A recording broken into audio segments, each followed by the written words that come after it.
Numbers chapter 1.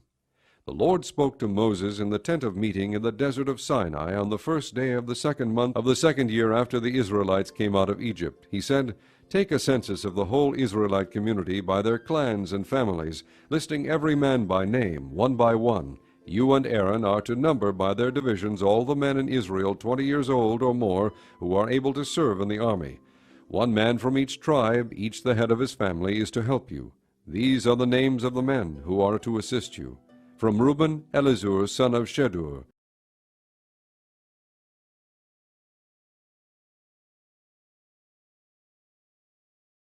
From Simeon, Shelumiel, son of Zerushadai. From Judah, Nahshon, son of Amminadab.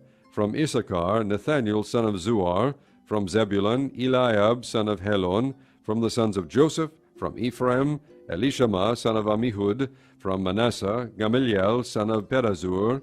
From Benjamin, Abidan, son of Gideoni. From Dan, Ahiezer, son of Ammishaddai. From Asher, Pagiel, son of Ochran. From Gad, Eliashaph, son of Deuel. From Naphtali, Ahira, son of Enan.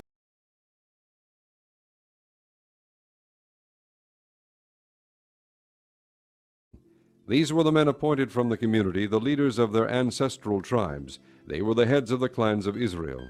Moses and Aaron took these men whose names had been given, and they called the whole community together on the first day of the 2nd month. The people indicated their ancestry by their clans and families, and the men 20 years old or more were listed by name, one by one, as the Lord commanded Moses. And so he counted them in the desert of Sinai. From the descendants of Reuben, the firstborn son of Israel, all the men 20 years old or more who were able to serve in the army were listed by name, one by one, according to the records of their clans and families. The number from the tribe of Reuben was 46,500. From the descendants of Simeon, all the men 20 years old or more who were able to serve in the army were counted and listed by name, one by one, according to the records of their clans and families. The number from the tribe of Simeon was 59,300. From the descendants of Gad, all the men 20 years old or more who were able to serve in the army were listed by name according to the records of their clans and families. The number from the tribe of Gad was 45,650. From the descendants of Judah, all the men 20 years old or more who were able to serve in the army were listed by name according to the records of their clans and families. The number from the tribe of Judah was 74,600. From the descendants of Issachar, all the men 20 years old or more who were able to serve in the army were listed by name according to the records of their clans and families. The number from the tribe of Issachar was 54,400.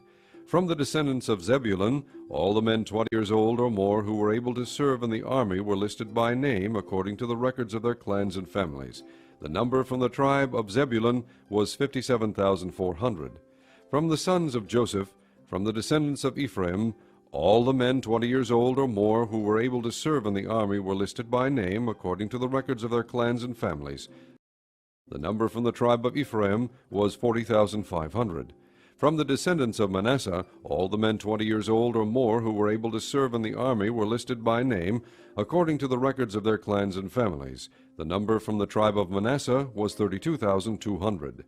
From the descendants of Benjamin, all the men 20 years old or more who were able to serve in the army were listed by name according to the records of their clans and families. The number from the tribe of Benjamin was 35,400. From the descendants of Dan, all the men 20 years old or more who were able to serve in the army were listed by name according to the records of their clans and families. The number from the tribe of Dan was 62,700. From the descendants of Asher, all the men 20 years old or more who were able to serve in the army were listed by name according to the records of their clans and families. The number from the tribe of Asher was 41,500. From the descendants of Naphtali, all the men 20 years old or more who were able to serve in the army were listed by name according to the records of their clans and families. The number from the tribe of Naphtali was 53,400. These were the men counted by Moses and Aaron and the 12 leaders of Israel, each one representing his family.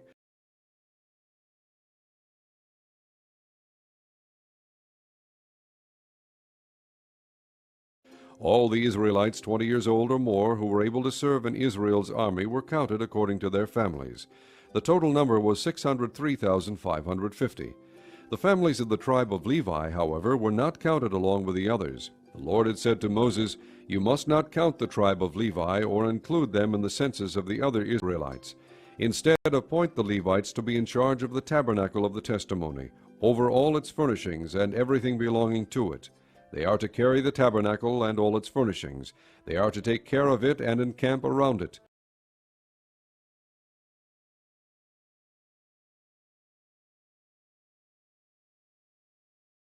Whenever the tabernacle is to move, the Levites are to take it down, and whenever the tabernacle is to be set up, the Levites shall do it. Anyone else who goes near it shall be put to death.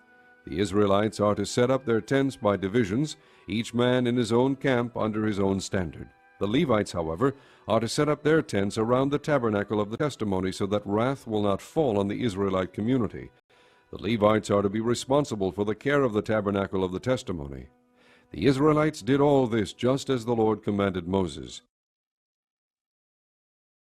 Chapter 2. The Lord said to Moses and Aaron, "The Israelites are to camp around the tent of meeting some distance from it, each man under his standard with the banners of his family. On the east toward the sunrise, the divisions of the camp of Judah are to encamp under their standard. The leader of the people of Judah is Nahshon, son of Amminadab. His division numbers 74,600. The tribe of Issachar will camp next to them. The leader of the people of Issachar is Nathaniel, son of Zuar. His division numbers 54,400.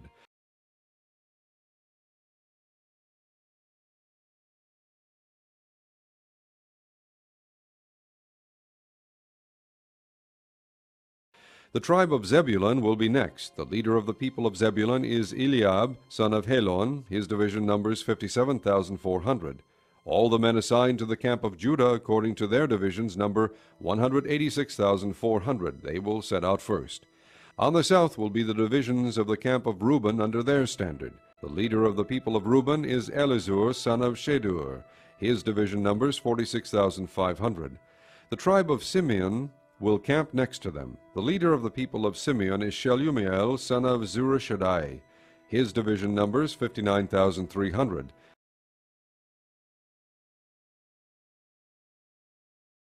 The tribe of Gad will be next. The leader of the people of Gad is Eliasaph, son of Deuel. His division numbers 45,650. All the men assigned to the camp of Reuben, according to their divisions, number 151,450. They will set out second. Then the tent of meeting and the camp of the Levites will set out in the middle of the camps. They will set out in the same order as they encamp, each in his own place under his standard. On the west will be the divisions of the camp of Ephraim under their standard. The leader of the people of Ephraim is Elishama, son of Ammihud. His division numbers 40,500.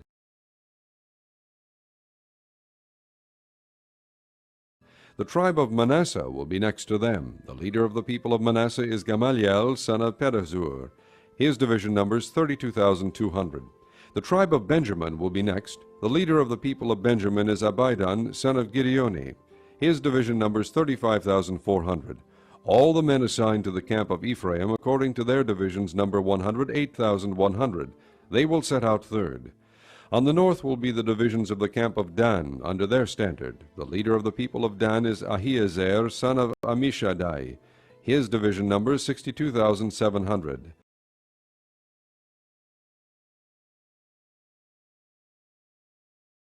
The tribe of Asher will camp next to them. The leader of the people of Asher is Pagiel, son of Okran. His division numbers 41,500.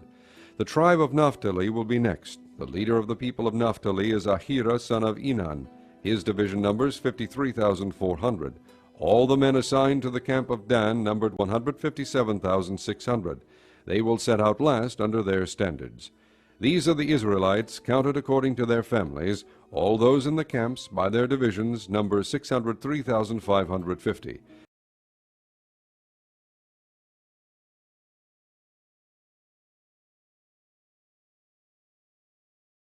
The Levites, however, were not counted along with the other Israelites, as the Lord commanded Moses.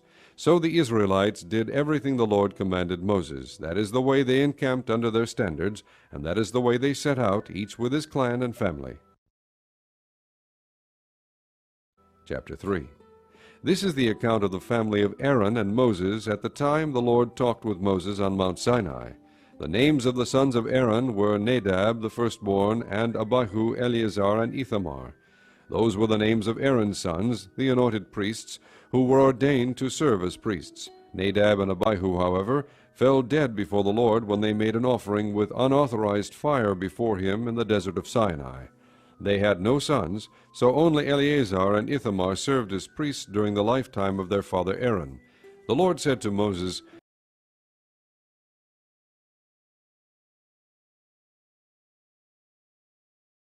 "Bring the tribe of Levi and present them to Aaron the priest to assist him. They are to perform duties for him and for the whole community at the tent of meeting by doing the work of the tabernacle. They are to take care of all the furnishings of the tent of meeting, fulfilling the obligations of the Israelites by doing the work of the tabernacle. Give the Levites to Aaron and his sons. They are the Israelites who are to be given wholly to him. Appoint Aaron and his sons to serve as priests. Anyone else who approaches the sanctuary must be put to death." The Lord also said to Moses,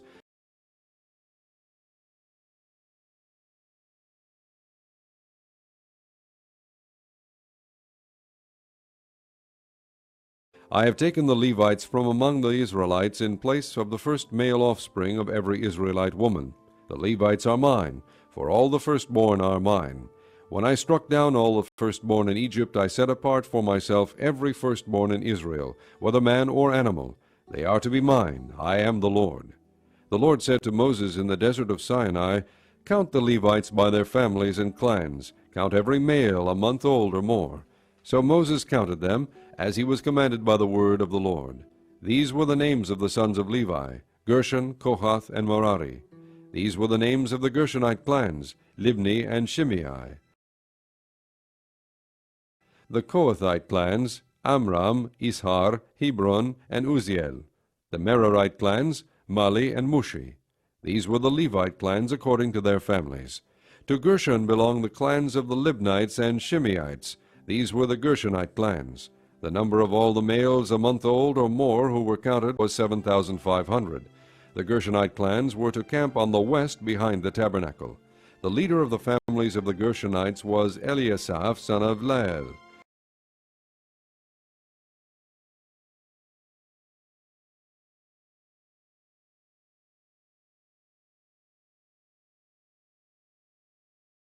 At the tent of meeting, the Gershonites were responsible for the care of the tabernacle and tent, its coverings, the curtain at the entrance to the tent of meeting, the curtains of the courtyard, the curtain at the entrance to the courtyard surrounding the tabernacle and altar, and the ropes, and everything related to their use. To Kohath belong the clans of the Amramites, Isharites, Hebronites, and Uzzielites. These were the Kohathite clans.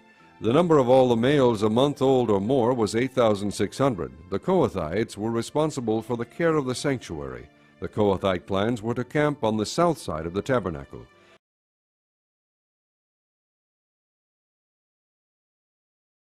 The leader of the families of the Kohathite clans was Elizaphan, son of Uzziel.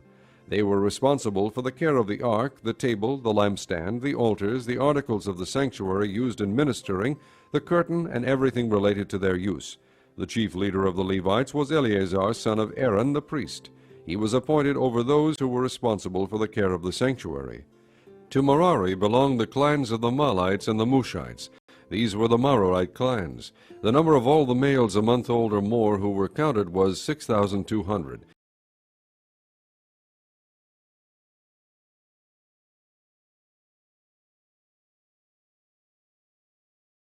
The leader of the families of the Merarite clans was Zuriel, son of Abihail. They were to camp on the north side of the tabernacle.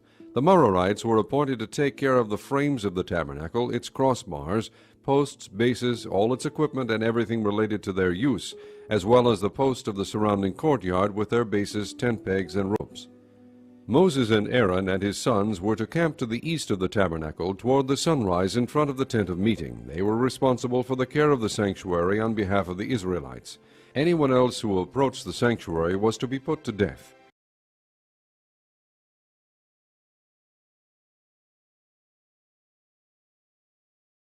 The total number of Levites counted at the Lord's command by Moses and Aaron according to their clans, including every male a month old or more, was 22,000. The Lord said to Moses, "Count all the firstborn Israelite males who are a month old or more, and make a list of their names.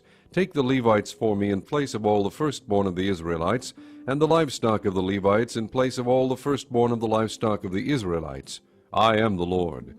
So Moses counted all the firstborn of the Israelites, as the Lord commanded him. The total number of firstborn males a month old or more, listed by name, was 22,273. The Lord also said to Moses,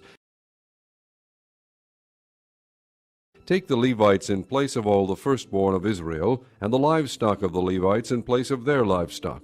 The Levites are to be mine. I am the Lord. To redeem the 273 firstborn Israelites who exceed the number of the Levites, collect 5 shekels for each one, according to the sanctuary shekel, which weighs 20 gerahs.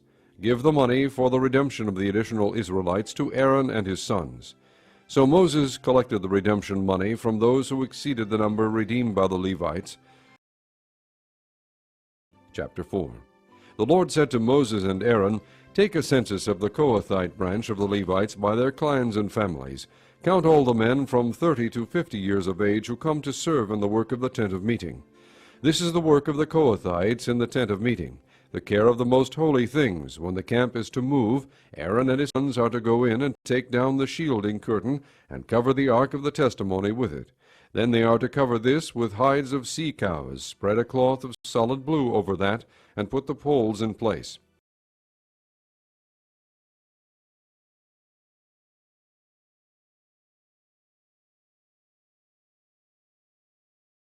Over the table of the presence they are to spread a blue cloth, and put on it the plates, dishes, and bowls, and the jars for drink offerings. The bread that is continually there is to remain on it. Over these they are to spread a scarlet cloth, cover that with hides of sea cows, and put its poles in place. They are to take a blue cloth and cover the lampstand that's for light, together with its lamps, its wick trimmers and trays, and all its jars for the oil used to supply it. Then they are to wrap it and all its accessories in a covering of hides of sea cows, and put it on a carrying frame. Over the gold altar they are to spread a blue cloth, and cover that with hides of sea cows, and put its poles in place. They are to take all the articles used for ministering in the sanctuary, wrap them in a blue cloth, cover that with hides of sea cows, and put them on a carrying frame. They are to remove the ashes from the bronze altar, and spread a purple cloth over it. Then they are to place on it all the utensils used for ministering at the altar, including the fire pans, meat forks, shovels, and sprinkling bowls. Over it they are to spread a covering of hides of sea cows, and put its poles in place.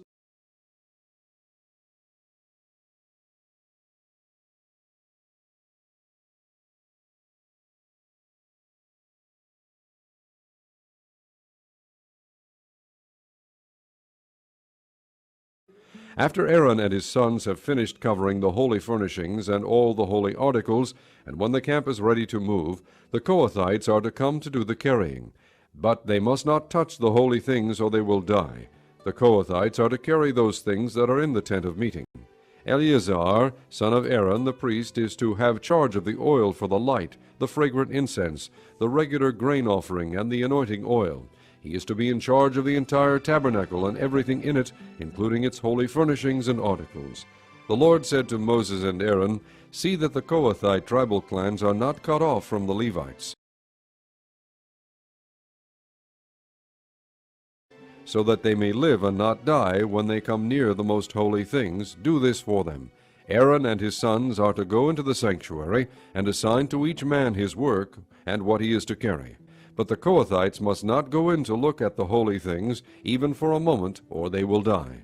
The Lord said to Moses, "Take a census also of the Gershonites by their families and clans. Count all the men from 30 to 50 years of age who come to serve in the work of the tent of meeting. This is the service of the Gershonite clans as they work and carry burdens.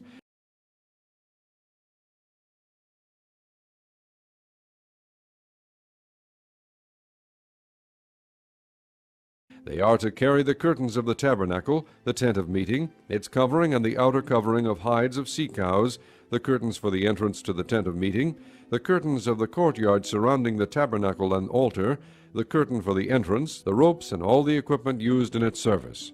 The Gershonites are to do all that needs to be done with these things. All their service, whether carrying or doing other work, is to be done under the direction of Aaron and his sons. You shall assign to them, as their responsibility, all they are to carry. This is the service of the Gershonite clans at the tent of meeting. Their duties are to be under the direction of Ithamar, son of Aaron the priest. Count the Merarites by their clans and families. Count all the men from 30 to 50 years of age who come to serve in the work at the tent of meeting. This is their duty as they perform service at the tent of meeting, to carry the frames of the tabernacle, its crossbars, posts, and bases, as well as the posts of the surrounding courtyard with their bases, tent pegs, ropes, all their equipment, and everything related to their use. Assign to each man the specific things he is to carry. This is the service of the Merarite clans as they work at the tent of meeting under the direction of Ithamar, son of Aaron the priest. Moses, Aaron, and the leaders of the community counted the Kohathites by their clans and families. All the men from 30 to 50 years of age who came to serve in the work in the tent of meeting, counted by clans, were 2,750. This was the total of all those in the Kohathite clans who served in the tent of meeting. Moses and Aaron counted them according to the Lord's command through Moses. The Gershonites were counted by their clans and families. All the men from 30 to 50 years of age who came to serve in the work of the tent of meeting, counted by their clans and families, were 2,630. This was the total of those in the Gershonite clans who served at the tent of meeting.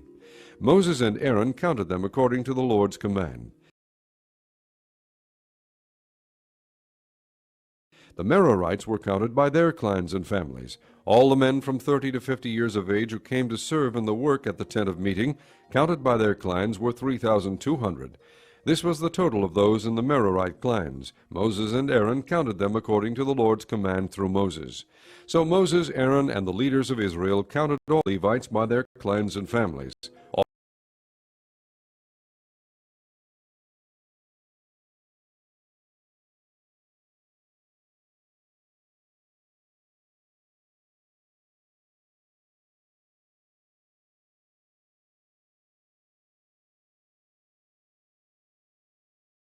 All the men from 30 to 50 years of age who came to do the work of serving and carrying the tent of meeting numbered 8,580. At the Lord's command through Moses, each was assigned his work and told what to carry. Thus they were counted as the Lord commanded Moses. Chapter 5. The Lord said to Moses, "Command the Israelites to send away from the camp anyone who has an infectious skin disease or a discharge of any kind, or who is ceremonially unclean because of a dead body. Send away male and female alike. Send them outside the camp, so they will not defile their camp where I dwell among them." The Israelites did this. They sent them outside the camp. They did just as the Lord had instructed Moses. The Lord said to Moses, "Say to the Israelites, when a man or woman wrongs another in any way, and so is unfaithful to the Lord, that person is guilty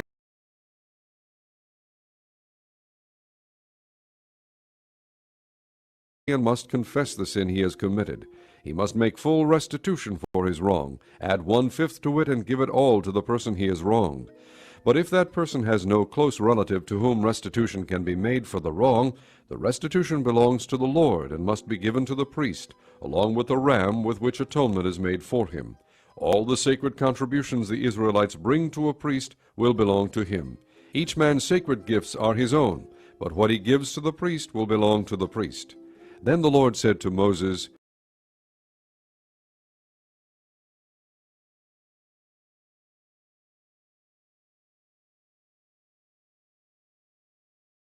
"Speak to the Israelites and say to them, if a man's wife goes astray and is unfaithful to him by sleeping with another man, and this is hidden from her husband, and her impurity is undetected, since there is no witness against her and she has not been caught in the act, and if feelings of jealousy come over her husband and he suspects his wife and she is impure, Or if he is jealous and suspects her even though she is not impure, then he is to take his wife to the priest.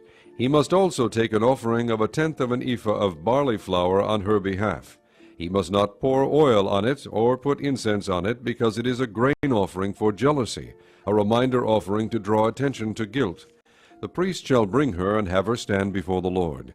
Then he shall take some holy water in a clay jar and put some dust from the tabernacle floor into the water.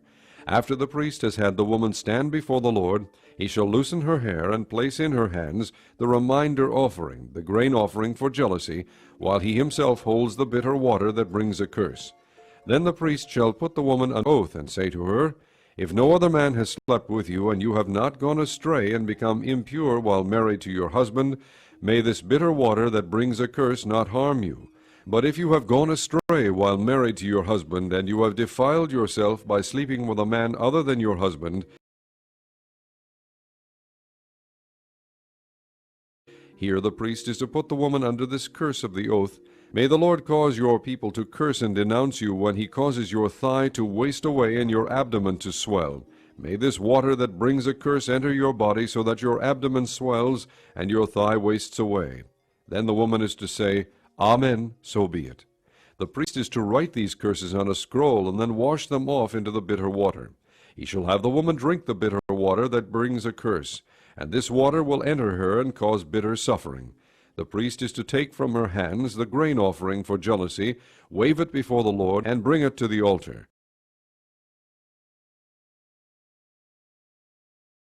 The priest is then to take a handful of the grain offering as a memorial offering and burn it on the altar. After that, he is to have the woman drink the water.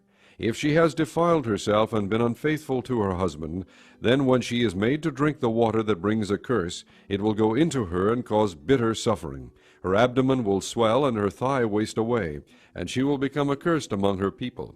If, however, the woman has not defiled herself and is free from impurity, she will be cleared of guilt and will be able to have children. This, then, is the law of jealousy when a woman goes astray and defiles herself while married to her husband,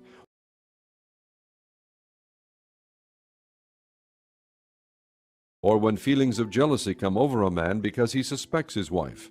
The priest is to have her stand before the Lord and is to apply this entire law to her. The husband will be innocent of any wrongdoing, but the woman will bear the consequences of her sin. Chapter 6. The Lord said to Moses, "Speak to the Israelites and say to them, If a man or woman wants to make a special vow, a vow of separation to the Lord as a Nazirite, he must abstain from wine and other fermented drink, and must not drink vinegar made from wine or from other fermented drink. He must not drink grape juice or eat grapes or raisins. As long as he is a Nazirite, he must not eat anything that comes from the grapevine, not even the seeds or skins. During the entire period of his vow of separation, no razor may be used on his head. He must be holy until the period of his separation to the Lord is over. He must let the hair of his head grow long. Throughout the period of his separation to the Lord, he must not go near a dead body. Even if his own father or mother or brother or sister dies, he must not make himself ceremonially unclean on account of them, because the symbol of his separation to God is on his head.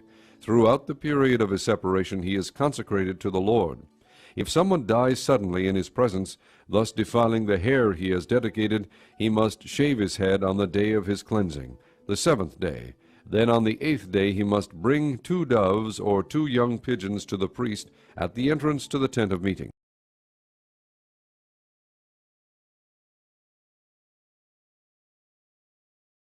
The priest is to offer one as a sin offering and the other as a burnt offering, to make atonement for him, because he sinned by being in the presence of the dead body. The same day he is to consecrate his head. He must dedicate himself to the Lord for the period of his separation, and must bring a year-old male lamb as a guilt offering. The previous days do not count, because he became defiled during his separation. Now this is the law for the Nazirite when the period of his separation is over. He is to be brought to the entrance to the tent of meeting.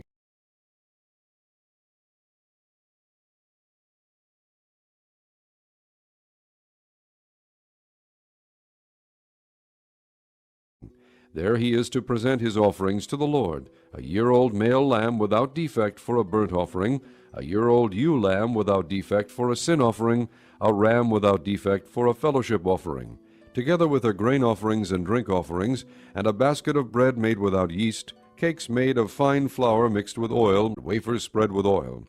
The priest is to present them before the Lord and make the sin offering and the burnt offering. He is to present the basket of unleavened bread and is to sacrifice the ram as a fellowship offering to the Lord, together with its grain offering and drink offering.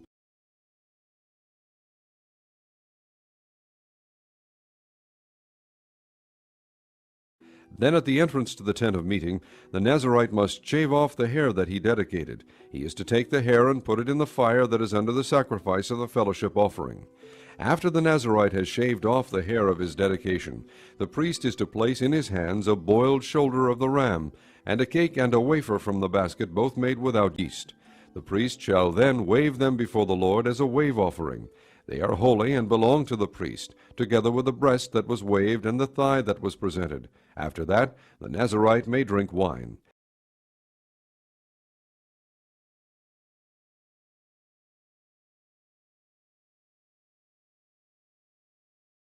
This is the law of the Nazirite who vows his offering to the Lord in accordance with his separation, in addition to whatever else he can afford. He must fulfill the vow he has made according to the law of the Nazirite. The Lord said to Moses, "Tell Aaron and his sons, this is how you are to bless the Israelites. Say to them, the Lord bless you and keep you. The Lord make his face shine upon you and be gracious to you. The Lord turn his face toward you and give you peace. So they will put my name on the Israelites, and I will bless them." Chapter 7.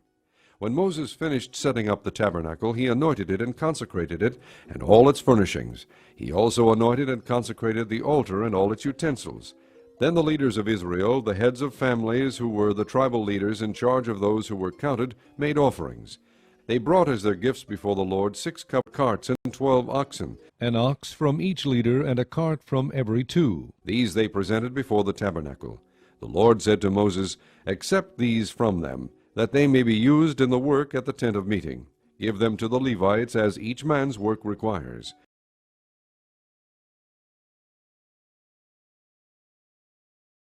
So Moses took the carts and oxen and gave them to the Levites. He gave 2 carts and 4 oxen to the Gershonites, as their work required, and he gave 4 carts and 8 oxen to the Merarites, as their work required. They were all under the direction of Ithamar, son of Aaron the priest.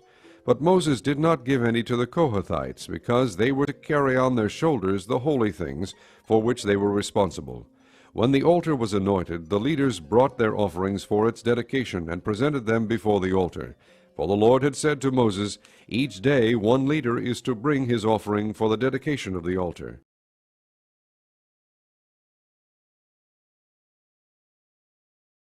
The one who brought his offering on the first day was Nahshon, son of Amminadab, of the tribe of Judah. His offering was 1 silver plate weighing 130 shekels, and 1 silver sprinkling bowl weighing 70 shekels, both according to the sanctuary shekel, each filled with fine flour mixed with oil as a grain offering, 1 gold dish weighing 10 shekels, filled with incense, 1 young bull, 1 ram, and 1 male lamb a year old for a burnt offering, 1 male goat for a sin offering, and 2 oxen, 5 rams, 5 male goats, and 5 male lambs a year old, to be sacrificed as a fellowship offering. This was the offering of Nahshon, son of Amminadab. On the second day, Nathaniel, son of Zuar, the leader of Issachar, brought his offering. The offering he brought was 1 silver plate weighing 130 shekels, and 1 silver sprinkling bowl weighing 70 shekels, both according to the sanctuary shekel, each filled with fine flour mixed with oil as a grain offering, 1 gold dish weighing 10 shekels, filled with incense, 1 young bull, 1 ram, and 1 male lamb a year old for a burnt offering, 1 male goat for a sin offering, and 2 oxen, 5 rams, 5 male goats, and 5 male lambs a year old, to be sacrificed as a fellowship offering. This was the offering of Nathaniel, son of Zuar.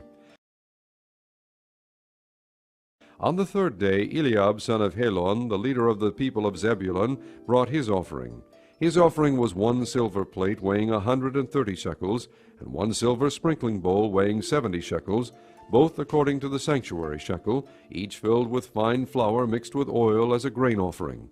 1 gold dish weighing 10 shekels, filled with incense. 1 young bull, 1 ram, and 1 male lamb a year old, for a burnt offering. 1 male goat for a sin offering, and 2 oxen, 5 rams, 5 male goats, and 5 male lambs a year old, to be sacrificed as a fellowship offering. This was the offering of Eliab son of Helon. On the 4th day, Elizur son of Shedur, the leader of the people of Reuben, brought his offering. His offering was 1 silver plate weighing 130 shekels, and 1 silver sprinkling bowl weighing 70 shekels, both according to the sanctuary shekel, each filled with fine flour mixed with oil as a grain offering. 1 gold dish weighing 10 shekels, filled with incense.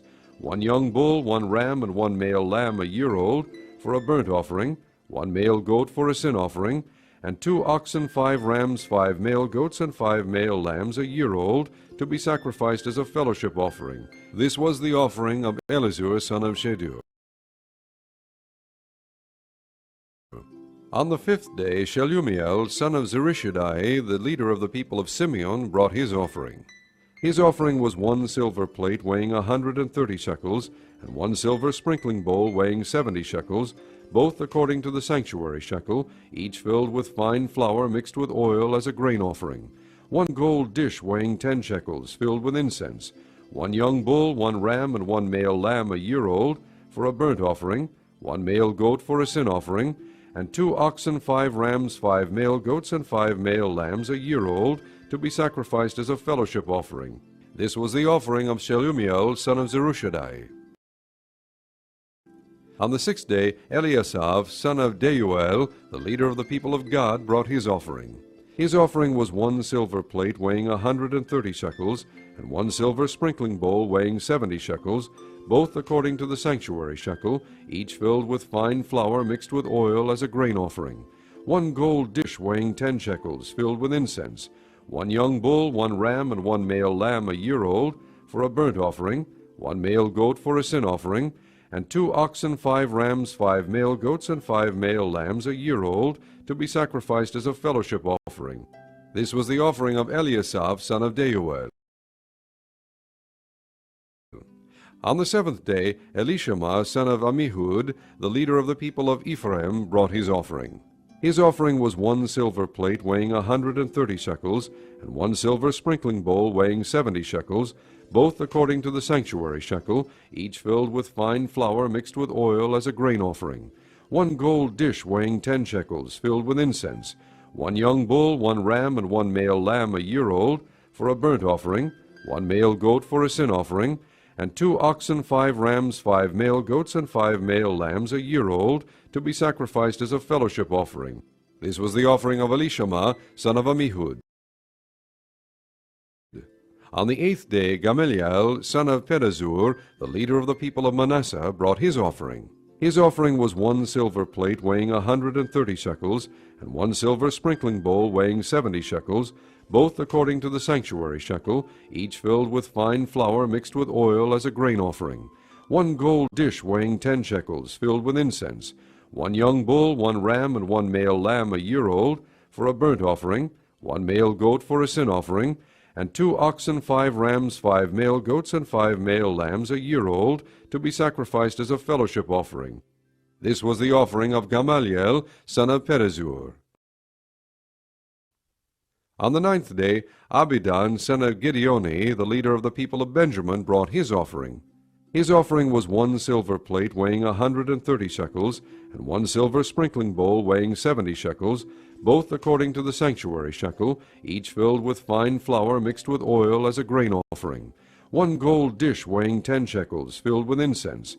1 young bull, 1 ram, and 1 male lamb a year old, for a burnt offering. 1 male goat for a sin offering, and 2 oxen, 5 rams, 5 male goats, and 5 male lambs a year old, to be sacrificed as a fellowship offering. This was the offering of Abidan son of Gideoni. On the 10th day, Ahiezer son of Ammishaddai, the leader of the people of Dan, brought his offering. His offering was 1 silver plate weighing 130 shekels, and 1 silver sprinkling bowl weighing 70 shekels, both according to the sanctuary shekel, each filled with fine flour mixed with oil as a grain offering. 1 gold dish weighing 10 shekels, filled with incense. 1 young bull, 1 ram, and 1 male lamb a year old, for a burnt offering. 1 male goat for a sin offering, and 2 oxen, 5 rams, 5 male goats, and 5 male lambs a year old, to be sacrificed as a fellowship offering. This was the offering of Ahiezer, son of Ammishaddai. On the 11th day, Pagiel, son of Ochran, the leader of the people of Asher, brought his offering. His offering was 1 silver plate weighing 130 shekels, and 1 silver sprinkling bowl weighing 70 shekels, both according to the sanctuary shekel, each filled with fine flour mixed with oil as a grain offering. 1 gold dish weighing 10 shekels, filled with incense.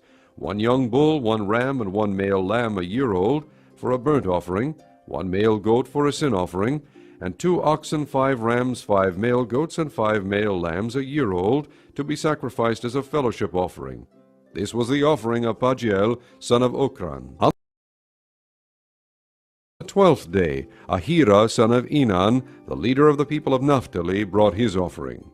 His offering was 1 silver plate weighing 130 shekels, and 1 silver sprinkling bowl weighing 70 shekels, both according to the sanctuary shekel, each filled with fine flour mixed with oil as a grain offering.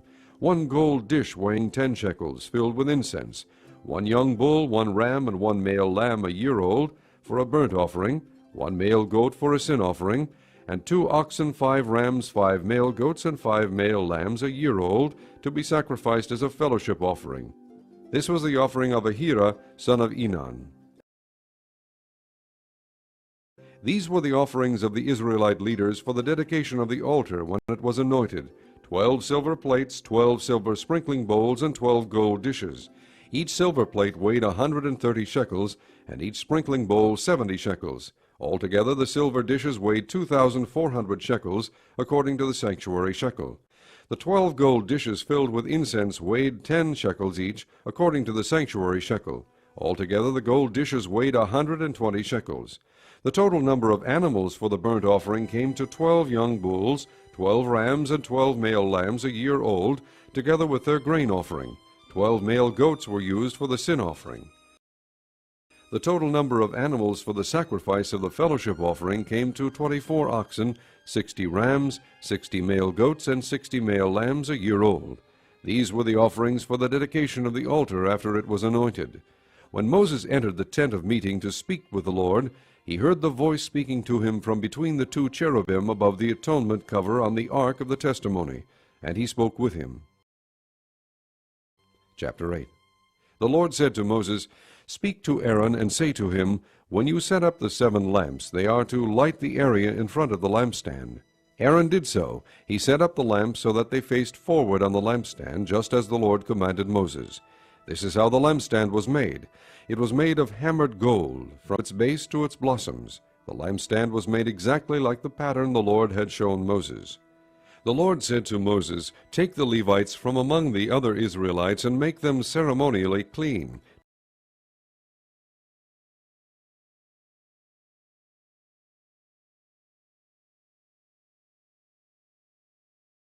To purify them, do this: sprinkle the water of cleansing on them.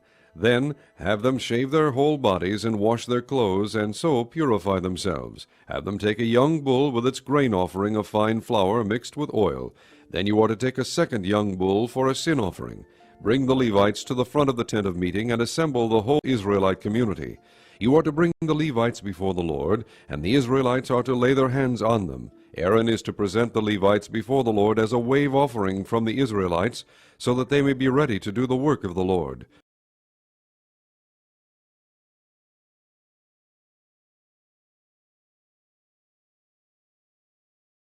After the Levites lay their hands on the heads of the bulls, use the one for a sin offering to the Lord, and the other for a burnt offering, to make atonement for the Levites. Have the Levites stand in front of Aaron and his sons, and then present them as a wave offering to the Lord. In this way you are to set the Levites apart from the other Israelites, and the Levites will be mine. After you have purified the Levites and presented them as a wave offering, they are to come to do their work at the tent of meeting. They are the Israelites who are to be given wholly to me. I have taken them as my own in place of the firstborn, the first male offspring from every Israelite woman.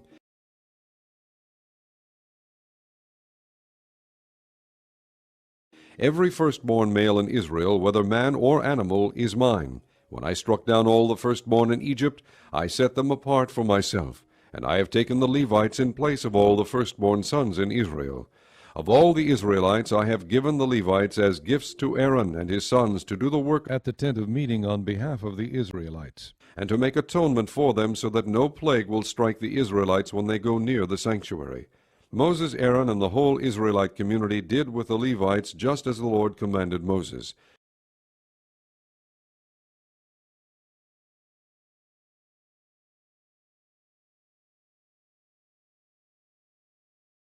The Levites purified themselves and washed their clothes.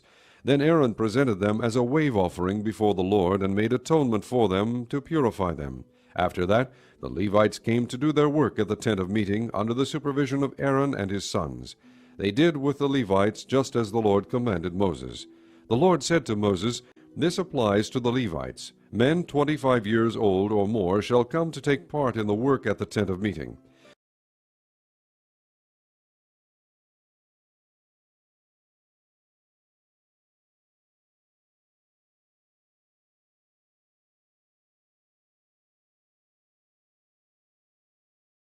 But at the age of 50, they must retire from their regular service and work no longer. They may assist their brothers in performing their duties at the tent of meeting, but they themselves must not do the work.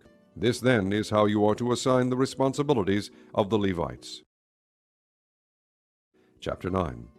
The Lord spoke to Moses in the desert of Sinai in the first month of the second year after they came out of Egypt. He said, "Have the Israelites celebrate the Passover at the appointed time. Celebrate it at the appointed time at twilight on the 14th day of this month, in accordance with all its rules and regulations." So Moses told the Israelites to celebrate the Passover, and they did so in the desert of Sinai at twilight on the 14th day of the first month. The Israelites did everything just as the Lord commanded Moses. But some of them could not celebrate the Passover on that day because they were ceremonially unclean on account of a dead body. So they came to Moses and Aaron on that same day and said to Moses, "We have become unclean because of a dead body." But why should we be kept from presenting the Lord's offering with the other Israelites at the appointed time? Moses answered them, "Wait until I find out what the Lord commands concerning you." Then the Lord said to Moses, "Tell the Israelites, when any of you or your descendants are unclean because of a dead body, or are away on a journey, they may still celebrate the Lord's Passover. They are to celebrate it on the 14th day of the second month at twilight. They are to eat the lamb together with unleavened bread and bitter herbs.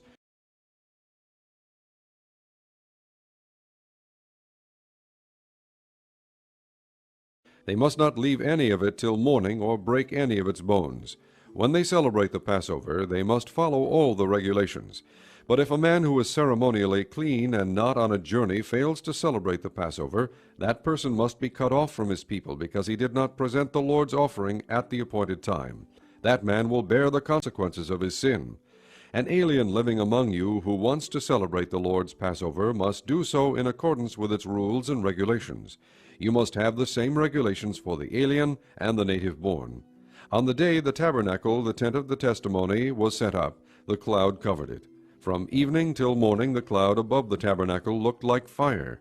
That is how it continued to be. The cloud covered it, and at night it looked like fire. Whenever the cloud lifted from above the tent, the Israelites set out. Wherever the cloud settled, the Israelites encamped. At the Lord's command the Israelites set out, and at his command they encamped. As long as the cloud stayed over the tabernacle, they remained in camp. When the cloud remained over the tabernacle a long time, the Israelites obeyed the Lord's order and did not set out. Sometimes the cloud was over the tabernacle only a few days. At the Lord's command they would encamp, and then at his command they would set out.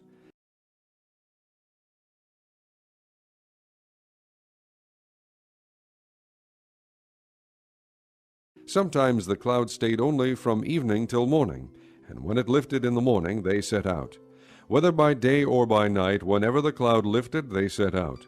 Whether the cloud stayed over the tabernacle for 2 days or a month or a year, The Israelites would remain in camp and not set out, but when it lifted, they would set out. At the Lord's command they encamped, and at the Lord's command they set out. They obeyed the Lord's order, in accordance with his command, through Moses.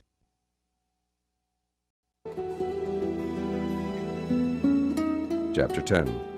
The Lord said to Moses, "Make 2 trumpets of hammered silver, and use them for calling the community together, and for having the camp set out.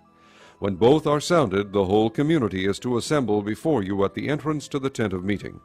If only one is sounded, the leaders, the heads of the clans of Israel, are to assemble before you. When a trumpet blast is sounded, the tribes camping on the east are to set out. At the sounding of a second blast, the camps on the south are to set out. The blast will be the signal for setting out.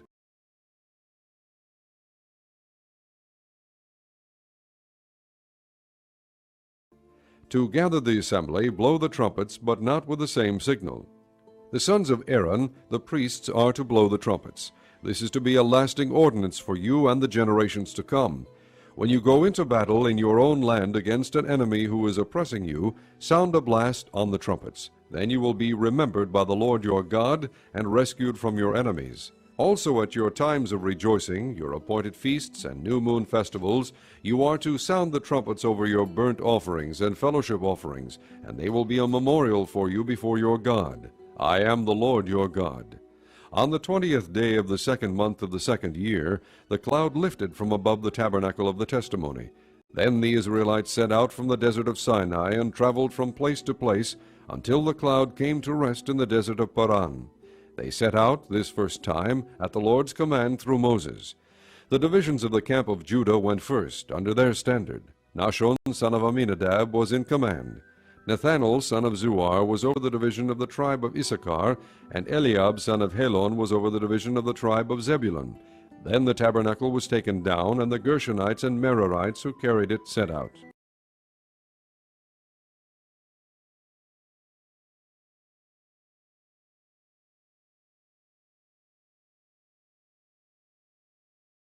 The divisions of the camp of Reuben went next, under their standard. Elizur, son of Shedur, was in command. Shelumiel, son of Zerushadai, was over the division of the tribe of Simeon, and Eliasaph, son of Deuel, was over the division of the tribe of Gad. Then the Kohathites set out, carrying the holy things. The tabernacle was to be set up before they arrived. The divisions of the camp of Ephraim went next. Under their standard, Elishama, son of Ammihud, was in command. Gamaliel, son of Pedazur, was over the division of the tribe of Manasseh, and Abidan, son of Gideoni, was over the division of the tribe of Benjamin.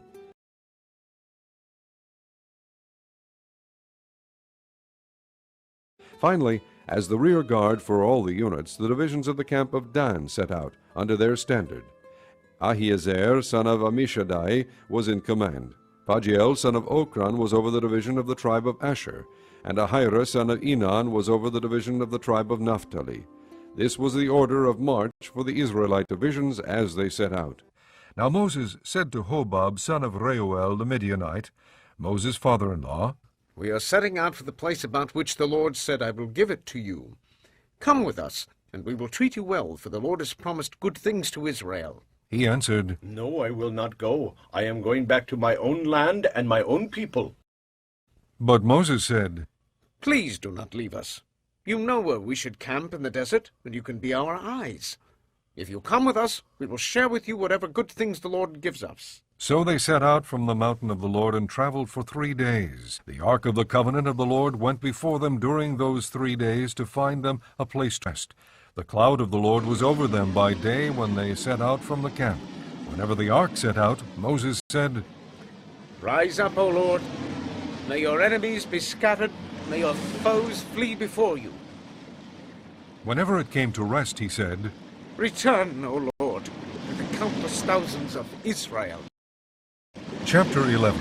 Now the people complained about their hardships in the hearing of the Lord, and when he heard them, his anger was aroused. Then fire from the Lord burned among them and consumed some of the outskirts of the camp.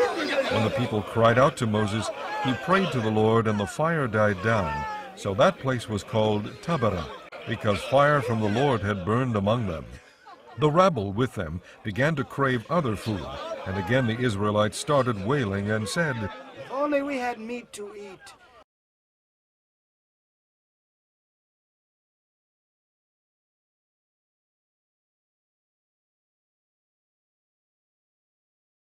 We remember the fish we ate in Egypt at no cost.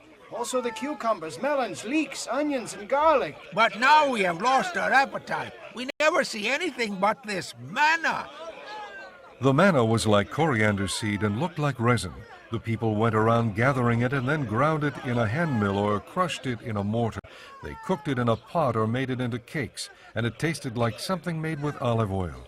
When the dew settled on the camp at night, the manna also came down. Moses heard the people of every family wailing, each at the entrance to his tent. The Lord became exceedingly angry, and Moses was troubled. He asked the Lord, Why have you brought me this trouble on your servant? What have I done to displease you that you put the burden of all these people on me? Did I conceive all these people? Did I give them birth? Why do you tell me to carry them in my arms as a nurse carries an infant to the land you promised on oath to their forefathers? Where can I get meat for all these people? They keep wailing to me, Give us meat to eat. I cannot carry all these people by myself. The burden is too heavy for me. If this is how you are going to treat me, put me to death right now if I have found favor in your eyes, and do not let me face my own ruin. The Lord said to Moses, Bring me 70 of Israel's elders who are known to you as leaders and officials among the people. Have them come to the tent of meeting, that they may stand there with you. I will come down and speak with you there, and I will take of the Spirit that is on you and put the Spirit on them. They will help you carry the burden of the people so that you will not have to carry it alone. Tell the people, Consecrate yourselves in preparation for tomorrow when you will eat meat. The Lord heard you when you wailed, If only we had meat to eat. We were better off in Egypt. Now the Lord will give you meat, and you will eat it. You will not eat it for just 1 day, or 2 days, or 5, 10, or 20 days, but for a whole month, until it comes out of your nostrils and you loathe it, because you have rejected the Lord, who is among you, and have wailed before him, saying, Why did we ever leave Egypt? But Moses said, Here I am among 600,000 men on foot, and you say, I will give them meat to eat for a whole month.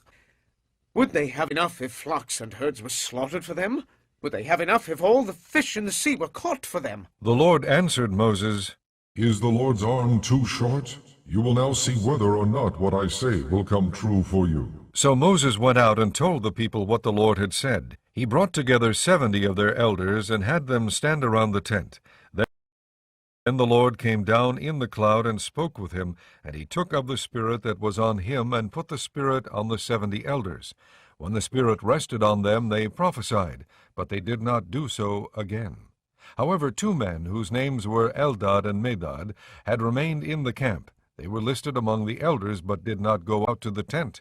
Yet the Spirit also rested on them, and they prophesied in the camp. A young man ran and told Moses, Eldad and Medad are prophesying in the camp. Joshua, son of Nun, who had been Moses' aide since youth, spoke up and said, Moses, my lord, stop them. Moses replied, Are you jealous for my sake? I wish that all the Lord's people were prophets, and that the Lord would put his Spirit on them. Then Moses and the elders of Israel returned to the camp. Now a wind went out from the Lord and drove quail in from the sea. It brought them down all around the camp to about 3 feet above the ground, as far as a day's walk in any direction. All that day and night and all the next day the people went out and gathered quail. No one gathered less than 10 homers. Then they spread them out all around the camp.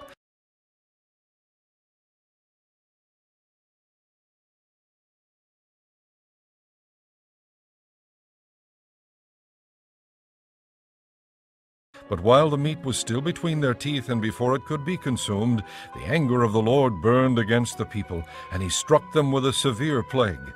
Therefore the place was named Kibroth Hattaavah, because there they buried the people who had craved other food.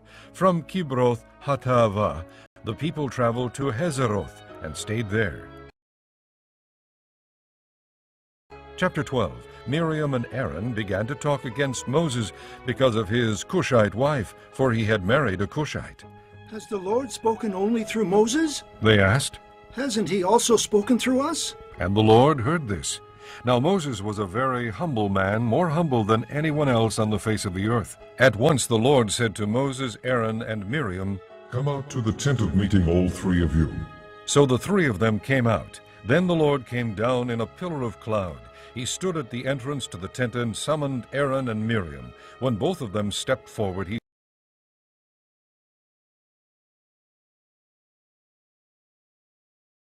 said, Listen to my words. When a prophet of the Lord is among you, I reveal myself to him in visions. I speak to him in dreams. But this is not true of my servant Moses. He is faithful in all my house. With him I speak face to face, clearly, and not in riddles. He sees the form of the Lord. Why then were you not afraid to speak against my servant Moses? The anger of the Lord burned against them, and he left them. When the cloud lifted from above the tent, there stood Miriam, leprous, like snow. Aaron turned toward her and saw that she had leprosy.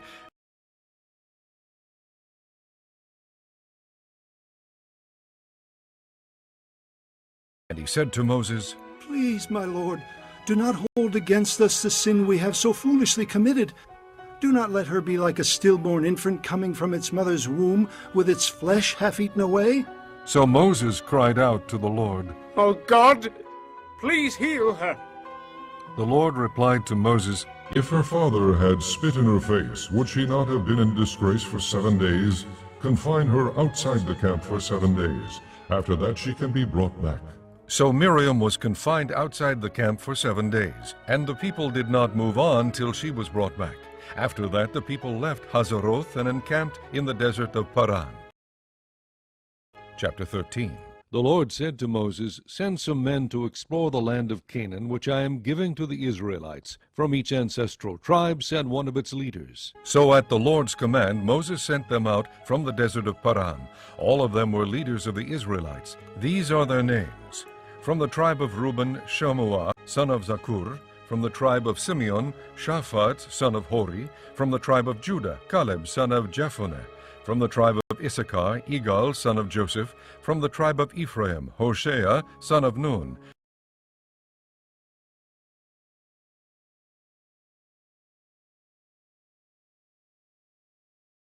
From the tribe of Benjamin, Palti, son of Raphu. From the tribe of Zebulun, Gadiel, son of Sodi. From the tribe of Manasseh, a tribe of Joseph, Gadi, son of Susi. From the tribe of Dan, Amiel, son of Gamali. From the tribe of Asher, Sethur, son of Michael. From the tribe of Naphtali, Nabi, son of Vophsi. From the tribe of Gad, Geuel, son of Maki. These are the names of the men Moses sent to explore the land. Moses gave Hoshea, son of Nun, the name Joshua. When Moses sent them to explore Canaan, he said, Go up through the Negev and on into the hill country. See what the land is like and whether the people who live there are strong or weak, few or many. What kind of land do they live in? Is it good or bad? What kind of towns do they live in? Are they unwalled or fortified? How is the soil? Is it fertile or poor? Are there trees on it or not? Do your best to bring back some of the fruit of the land. It was the season for the first ripe grapes. So they went up and explored the land from the desert of Zin as far as Rehob, toward Lebo, Hamath. They went up through the Negev and came to Hebron, where Ahiman, Seshai, and Talmai, the descendants of Anak, lived. Hebron had been built 7 years before Zoan in Egypt. When they reached the valley of Eshcol, they cut off a branch bearing a single cluster of grapes. 2 of them carried it on a pole between them, along with some pomegranates and figs. That place was called the Valley of Eshcol because of the cluster of grapes the Israelites cut off there. At the end of 40 days they returned from exploring the land. They came back to Moses and Aaron and the whole Israelite community at Kadesh in the desert of Paran. There they reported to them and to the whole assembly and showed them the fruit of the land. They gave Moses this account. We went into the land to which you sent us, and it does flow with milk and honey. Here is its fruit. But the people who live there are powerful, and the cities are fortified and very large. We even saw descendants of Anak there. The Amalekites live in the Negev. The Hittites, Jebusites, and Amorites live in the hill country, and the Canaanites live near the sea and along the Jordan. Then Caleb silenced the people before Moses and said, We should go up and take possession of the land, for we can certainly do it. But the men who had gone up with him said, We can't attack those people. They are stronger than we are. and they spread among the Israelites a bad report about the land they had explored. They said, The land we explored devours those living in it. All the people we saw there are of great size. We saw the Nephilim there. The descendants of Anak come from the Nephilim. We seem like grasshoppers in our own eyes, and we look the same to them. Chapter 14. That night all the people of the community raised their voices and wept aloud. All the Israelites grumbled against Moses and Aaron, and the whole assembly said to them, If only we had died in Egypt, Or in this desert. Why is the Lord bringing us to this land only to let us fall by the sword? our wives and children will be taken as plunder. Wouldn't it be better for us to go back to Egypt? and they said to each other. We should choose a leader and go back to Egypt. Then Moses and Aaron fell face down in front of the whole Israelite assembly gathered there.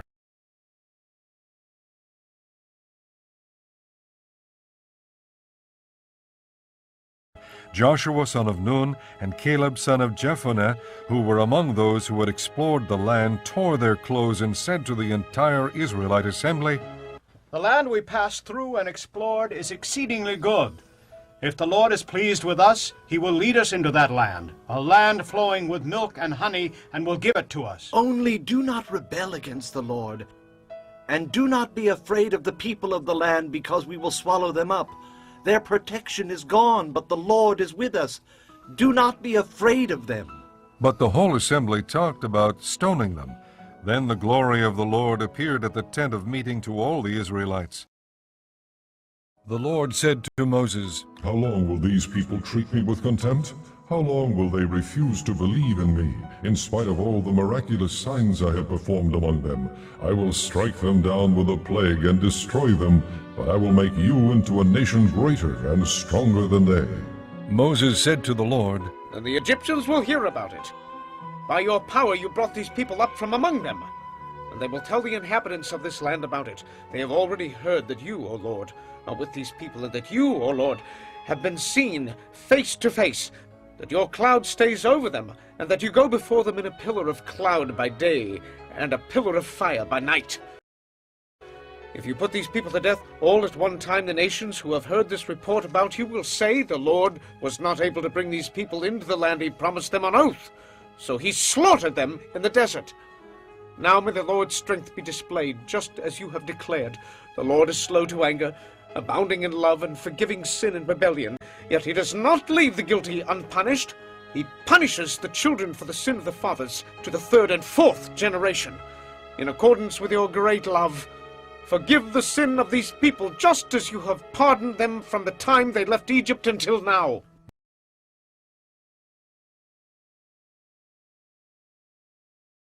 The Lord replied, I have forgiven them, as you asked. Nevertheless, as surely as I live, and as surely as the glory of the Lord fills the whole earth, not one of the men who saw my glory, and the miraculous signs I performed in Egypt and in the desert, but who disobeyed me and tested me 10 times, not one of them will ever see the land I promised on oath to their forefathers. No one who has treated me with contempt will ever see it. But because my servant Caleb has a different spirit and follows me wholeheartedly, I will bring him into the land he went to, and his descendants will inherit it.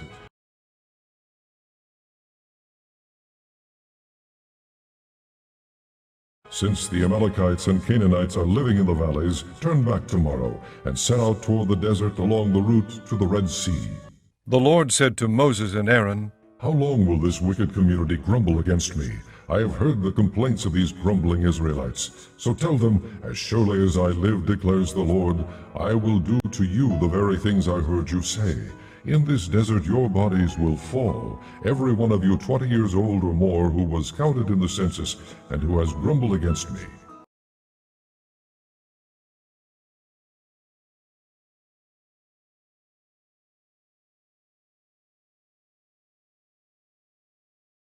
Not one of you will enter the land I swore with uplifted hand to make your home, except Caleb son of Jephunneh and Joshua son of Nun.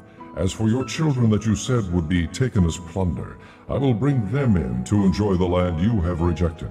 But you, your bodies will fall in this desert.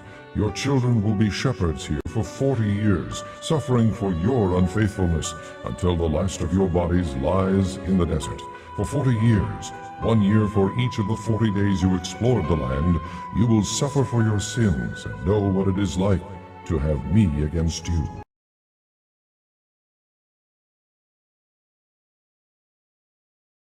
I, the Lord, have spoken, and I will surely do these things to this whole wicked community which is banded together against me. They will meet their end in this desert. Here they will die. So the men Moses had sent to explore the land, who returned and made the whole community grumble against him by spreading a bad report about it, these men responsible for spreading the bad report about the land were struck down and died of a plague before the Lord. Of the men who went to explore the land, only Joshua son of Nun and Caleb son of Jephunneh survived. When Moses reported this to all the Israelites, they mourned bitterly.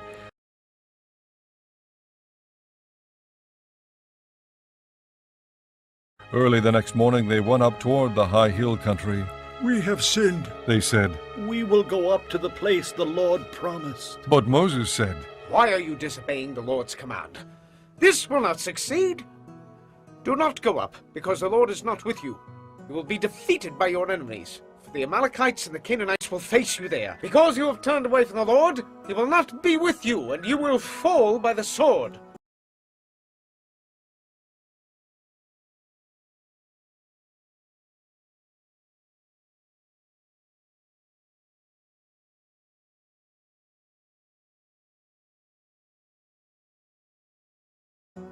Nevertheless, in their presumption, they went up toward the high hill country, though neither Moses nor the ark of the Lord's covenant moved from the camp.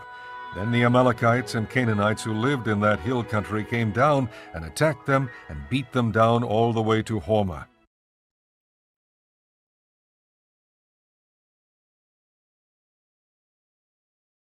Chapter 15. The Lord said to Moses, Speak to the Israelites and say to them, After you enter the land I am giving you as a home, and you present to the Lord offerings made by fire from the herd or the flock, as an aroma pleasing to the Lord, whether burnt offerings or sacrifices for special vows or freewill offerings or festival offerings, then the one who brings his offering shall present to the Lord a grain offering of 1/10 of an ephah of fine flour mixed with 1/4 of a hin of oil. With each lamb for the burnt offering or the sacrifice, prepare 1/4 of a hin of wine as a drink offering.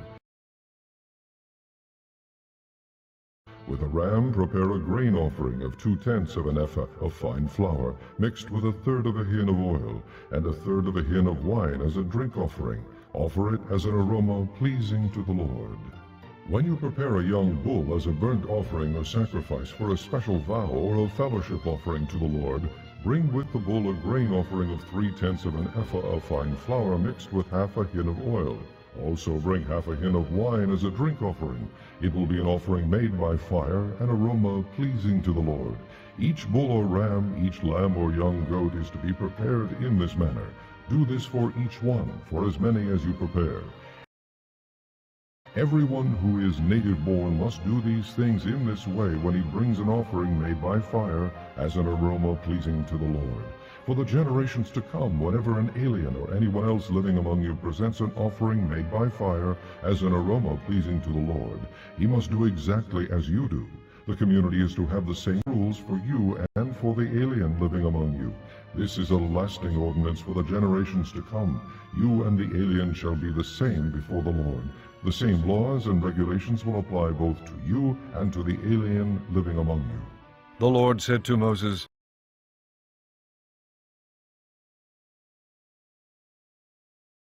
Speak to the Israelites and say to them, When you enter the land to which I am taking you, and you eat the food of the land, present a portion as an offering to the Lord. Present a cake from the first of your ground meal, and present it as an offering from the threshing floor. Throughout the generations to come you are to give this offering to the Lord from the first of your ground meal.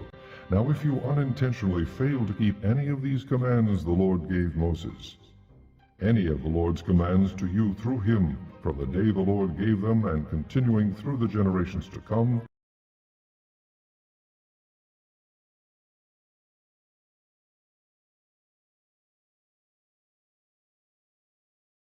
and if this is done unintentionally without the community being aware of it, then the whole community is to offer a young bull for a burnt offering as an aroma pleasing to the Lord, along with its prescribed grain offering and drink offering, and a male goat for a sin offering. The priest is to make atonement for the whole Israelite community, and they will be forgiven, for it was not intentional, and they have brought to the Lord for their wrong an offering made by fire and a sin offering. The whole Israelite community and the aliens living among them will be forgiven, because all the people were involved in the unintentional wrong.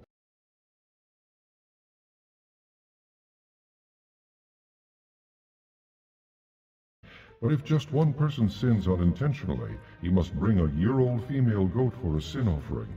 The priest is to make atonement before the Lord for the one who erred by sinning unintentionally, and when atonement has been made for him, he will be forgiven. One and the same law applies to everyone who sins unintentionally, whether he is a native-born Israelite or an alien. But anyone who sins defiantly, whether native-born or alien, blasphemes the Lord, and that person must be cut off from his people, because he has despised the Lord's word and broken his commands. That person must surely be cut off. His guilt remains on him. While the Israelites were in the desert, a man was found gathering wood on the Sabbath day. Those who found him gathering wood brought him to Moses and Aaron and the whole assembly, and they kept him in custody, because it was not clear what should be done to him. Then the Lord said to Moses, "The man must die. The whole assembly must stone him outside the camp."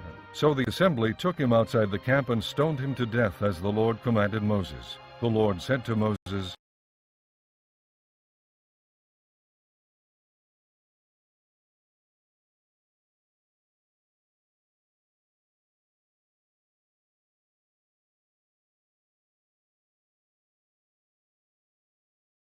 "Speak to the Israelites and say to them, throughout the generations to come you are to make tassels on the corners of your garments, with a blue cord on each tassel.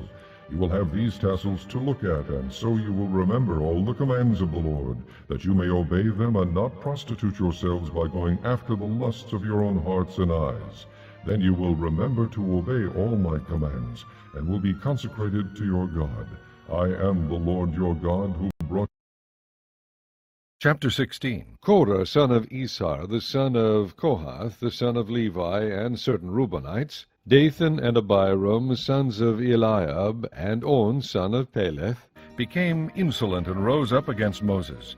With them were 250 Israelite men, well-known community leaders, who had been appointed members of the council. They came as a group to oppose Moses and Aaron, and said to them, "You have gone too far. The whole community is holy, every one of them, and the Lord is with them. Why then do you set yourself above the Lord's assembly?" When Moses heard this, he fell face down. Then he said to Korah and all his followers, "In the morning the Lord will show who belongs to him and who is holy, and he will have that person come near him. The man he chooses he will cause to come near him. You, Korah, and all your followers are to do this. Take censers, and tomorrow put fire and incense in them before the Lord. The man the Lord chooses will be the one who is holy. You Levites have gone too far." Moses also said to Korah, "Now listen, you Levites. Isn't it enough for you that the God of Israel has separated you from the rest of the Israelite community, and brought you near himself to do the work at the Lord's tabernacle and to stand before the community and minister to them? He has brought you and all your fellow Levites near himself. But now you are trying to get the priesthood too. It is against the Lord that you and all your followers have banded together. Who is Aaron, that you should grumble against him?" Then Moses summoned Dathan and Abiram, the sons of Eliab, but they said, "We will not come. Isn't it enough that you have brought us up out of a land flowing with milk and honey to kill us in the desert? And now you also want to lord it over us? Moreover, you haven't brought us into a land flowing with milk and honey, or given us an inheritance of fields and vineyards. Will you gouge out the eyes of these men? No, we will not come. Then Moses became very angry and said to the Lord, Do not accept their offering. I have not taken so much as a donkey from them, nor have I wronged any of them. Moses said to Korah, You and all your followers are to appear before the Lord tomorrow. You and they and Aaron. Each man is to take his censer and put incense in it, 250 censers in all, and present it before the Lord. You and Aaron are to present your censers also. So each man took his censer, put fire and incense in it, and stood with Moses and Aaron at the entrance to the tent of meeting. When Korah had gathered all his followers in opposition to them at the entrance to the tent of meeting, the glory of the Lord appeared to the entire assembly. The Lord said to Moses and Aaron, Separate yourselves from this assembly, so I can put an end to them at once. But Moses and Aaron fell face down and cried out, Oh God, God of the spirits of all mankind, will you be angry with the entire assembly when only one man sins? Then the Lord said to Moses, Say to the assembly, Move away from the tents of Korah, Dathan, and Abiram.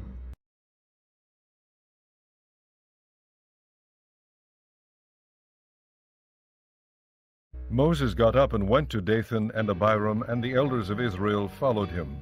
He warned the assembly, Move back from the tents of these wicked men. Do not touch anything belonging to them, or you will be swept away because of all their sins. So they moved away from the tents of Korah, Dathan, and Abiram. Dathan and Abiram had come out and were standing with their wives, children, and little ones at the entrances to their tents. Then Moses said, This is how you will know that the Lord has sent me to do all these things, and that it was not my idea. If these men die a natural death and experience only what usually happens to men, then the Lord has not sent me. But if the Lord brings about something totally new, and the earth opens its mouth and swallows them with everything that belongs to them, and they go down alive into the grave, then you will know that these men have treated the Lord with contempt. As soon as he finished saying all this, the ground under them split apart, and the earth opened its mouth and swallowed them, with their households and all Korah's men and all their possessions. They went down alive into the grave with everything they owned. The earth closed over them, and they perished and were gone from the community. At their cries, all the Israelites around them fled, shouting, The earth is going to swallow us too! And fire came out from the Lord and consumed the 250 men who were offering the incense. The Lord said to Moses, Tell Eleazar, son of Aaron the priest, to take the censers out of the smoldering remains and scatter the coals some distance away, for the censers are holy, the censers of the men who sinned at the cost of their lives. Hammer the censers into sheets to overlay the altar, for they were presented before the Lord and have become holy. Let them be a sign to the Israelites. So Eleazar the priest collected the bronze censers brought by those who had been burned up, and he had them hammered out to overlay the altar,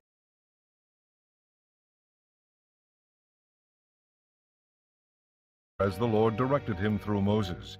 This was to remind the Israelites that no one except a descendant of Aaron should come to burn incense before the Lord, or he would become like Korah and his followers.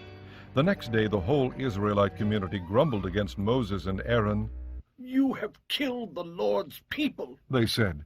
But when the assembly gathered in opposition to Moses and Aaron and turned toward the tent of meeting, suddenly the cloud covered it, and the glory of the Lord appeared. Then Moses and Aaron went to the front of the tent of meeting, and the Lord said to Moses, Get away from this assembly so I can put an end to them at once. And they fell face down. Then Moses said to Aaron, Take your censer and put incense in it, along with fire from the altar, and hurry the assembly to make atonement for them. Wrath has come out from the Lord. The plague has started. So Aaron did as Moses said and ran into the midst of the assembly. The plague had already started among people, but Aaron offered the incense and made atonement for them. He stood between the living and the dead, and the plague stopped. But 14,700 people died from the plague, in addition to those who had died because of Korah. Then Aaron returned to Moses at the entrance to the tent of meeting, for the plague had stopped. Chapter 17. The Lord said to Moses, "Speak to the Israelites and get 12 staffs from them, one from the leader of each of their ancestral tribes. Write the name of each man on his staff. On the staff of Levi write Aaron's name, for there must be one staff for the head of each ancestral tribe. Place them in the tent of meeting in front of the testimony where I meet with you. The staff belonging to the man I choose will sprout, and I will rid myself of this constant grumbling against you by the Israelites."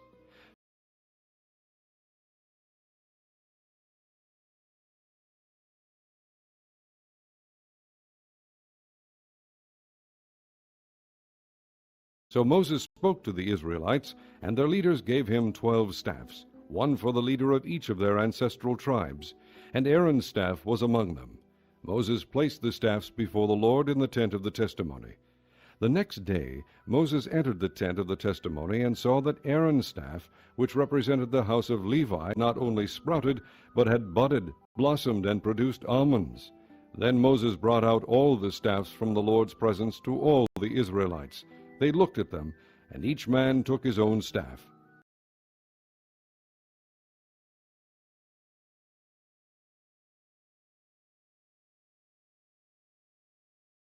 The Lord said to Moses, "Put back Aaron's staff in front of the testimony, to be kept as a sign to the rebellious. This will put an end to their grumbling against me, so that they will not die." Moses did just as the Lord commanded him. The Israelites said to Moses, "We will die! We are lost! We are all lost!" Anyone who even comes near the tabernacle of the Lord will die. Are we all going to die? Chapter 18. The Lord said to Aaron, "You, your sons, and your father's family are to bear the responsibility for offenses against the sanctuary, and you and your sons alone are to bear the responsibility for offenses against the priesthood. Bring your fellow Levites from your ancestral tribe to join you and assist you when you and your sons minister before the tent of the testimony. They are to be responsible to you and are to perform all the duties of the tent, but they must not go near the furnishings of the sanctuary or the altar, or both they and you will die."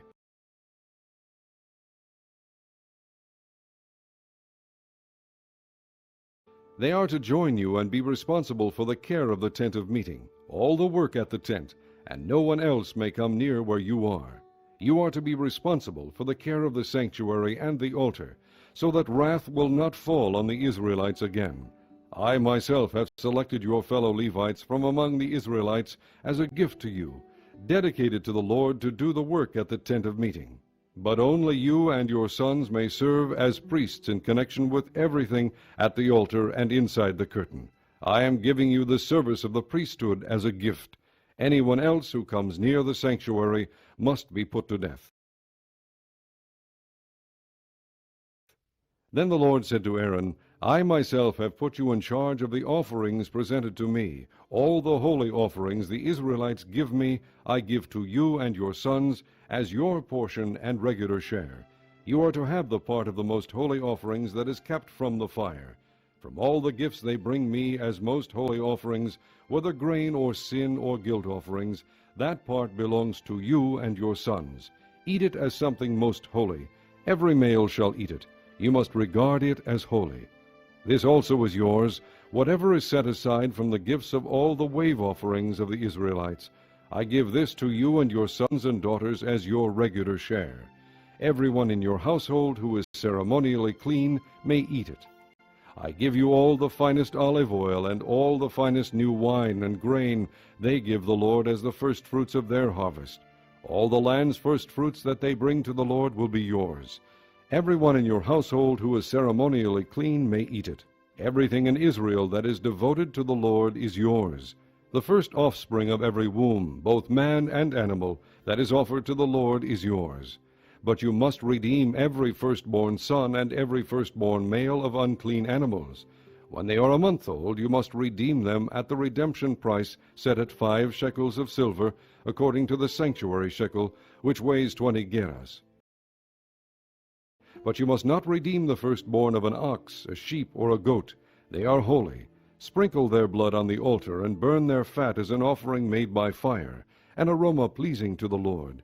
Their meat is to be yours, just as the breast of the wave offering and the right thigh are yours. Whatever is set aside from the holy offerings the Israelites present to the Lord, I give to you and your sons and daughters as your regular share. It is an everlasting covenant of salt before the Lord for both you and your offspring. The Lord said to Aaron, You will have no inheritance in their land, nor will you have any share among them. I am your share and your inheritance among the Israelites. I give to the Levites all the tithes in Israel as their inheritance in return for the work they do while serving at the tent of meeting. From now on the Israelites must not go near the tent of meeting, or they will bear the consequences of their sin and will die. It is the Levites who are to do the work at the tent of meeting and bear the responsibility for offenses against it. This is a lasting ordinance for the generations to come. They will receive no inheritance among the Israelites. Instead, I give to the Levites as their inheritance the tithes that the Israelites present as an offering to the Lord. That is why I said concerning them, They will have no inheritance among the Israelites. The Lord said to Moses, Speak to the Levites and say to them, When you receive from the Israelites the tithe I give you as your inheritance, you must present a tenth of that tithe as the Lord's offering. Your offering will be reckoned to you as grain from the threshing floor, or juice from the winepress. In this way you also will present an offering to the Lord from all the tithes you receive from the Israelites. From these tithes you must give the Lord's portion to Aaron the priest. You must present as the Lord's portion the best and holiest part of everything given to you. Say to the Levites, When you present the best part, it will be reckoned to you as the product of the threshing floor or the winepress. You and your households may eat the rest of it anywhere, for it is your wages for your work at the tent of meeting. By presenting the best part of it you will not be guilty in this matter. Then you will not defile the holy offerings of the Israelites, and you will not die.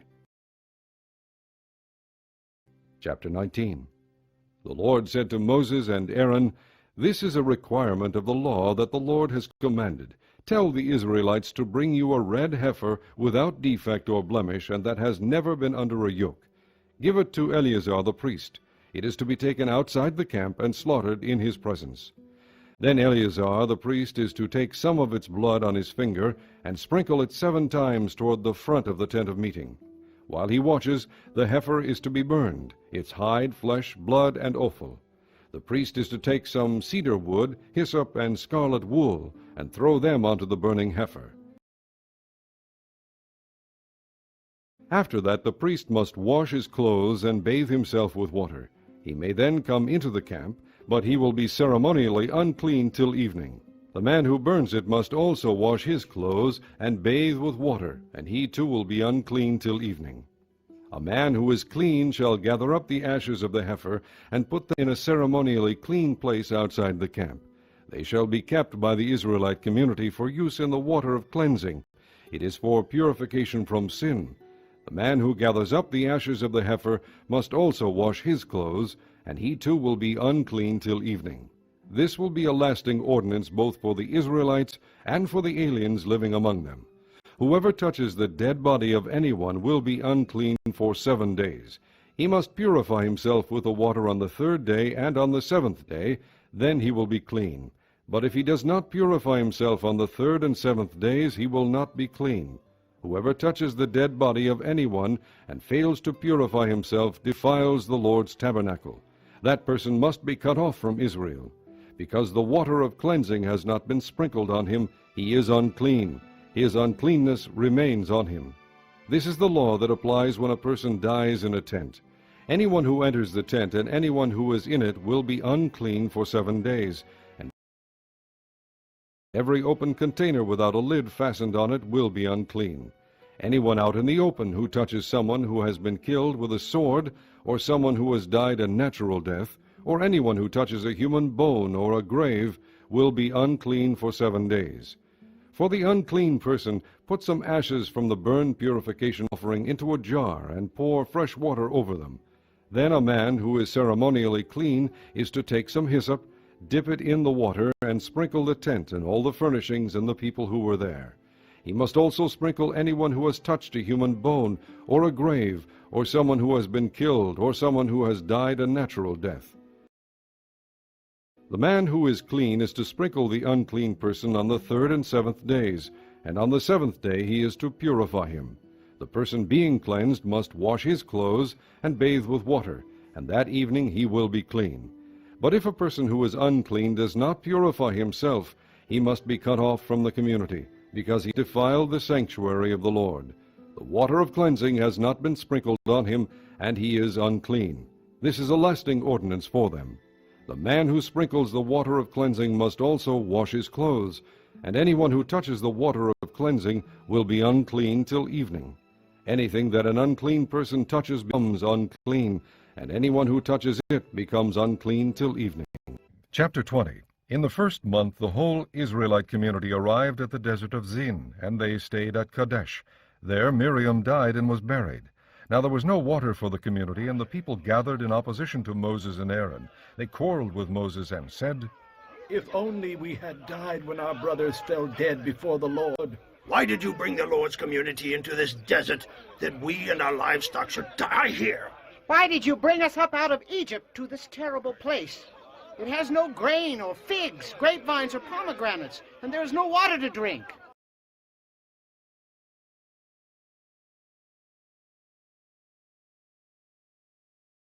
Moses and Aaron went from the assembly to the entrance to the tent of meeting and fell face down, and the glory of the Lord appeared to them. The Lord said to Moses, Take the staff, and you and your brother Aaron gather the assembly together. Speak to that rock before their eyes, and it will pour out its water. You will bring water out of the rock for the community, so they and their livestock can drink. So Moses took the staff from the Lord's presence, just as he commanded him. He and Aaron gathered the assembly together in front of the rock, and Moses said to them, Listen, you rebels. Must we bring you water out of this rock?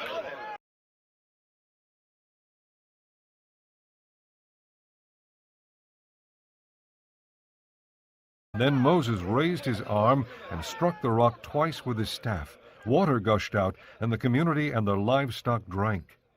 But the Lord said to Moses and Aaron, Because you did not trust in me enough to honor me as holy in the sight of the Israelites, you will not bring this community into the land I give them. These were the waters of Meribah, where the Israelites quarreled with the Lord, and where he showed himself holy among them. Moses sent messengers from Kadesh to the king of Edom, saying, This is what your brother Israel says. You know about all the hardships that have come upon us. Our forefathers went down into Egypt, and we lived there many years. The Egyptians mistreated us and our fathers. But when we cried out to the Lord, he heard our cry and sent an angel and brought us out of Egypt. Now we are here at Kadesh, a town on the edge of your territory. Please let us pass through your country.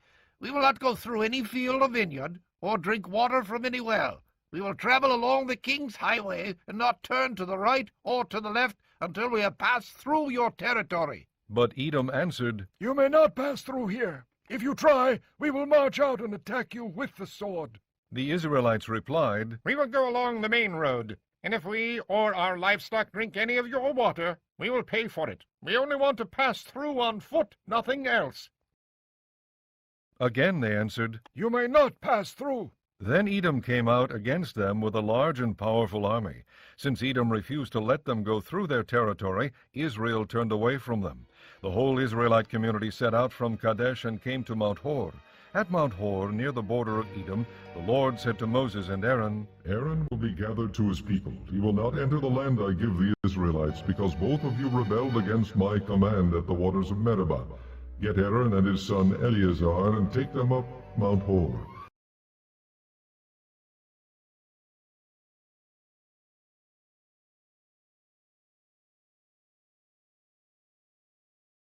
Remove Aaron's garments and put them on his son Eleazar, for Aaron will be gathered to his people. He will die there. Moses did as the Lord commanded. They went up Mount Hor in the sight of the whole community. Moses removed Aaron's garments and put them on his son Eleazar, and Aaron died there on top of the mountain. Then Moses and Eleazar came down from the mountain, and when the whole community learned that Aaron had died, the entire house of Israel mourned for him 30 days. Chapter 21. When the Canaanite king of Arad, who lived in the Negev, heard that Israel was coming along the road to Atharim, he attacked the Israelites and captured some of them. Then Israel made this vow to the Lord, "If you will deliver these people into our hands, we will totally destroy their cities." The Lord listened to Israel's plea and gave the Canaanites over to them. They completely destroyed them and their towns, so the place was named Hormah. They traveled from Mount Hor along the route to the Red Sea to go around Edom, but the people grew impatient on the way.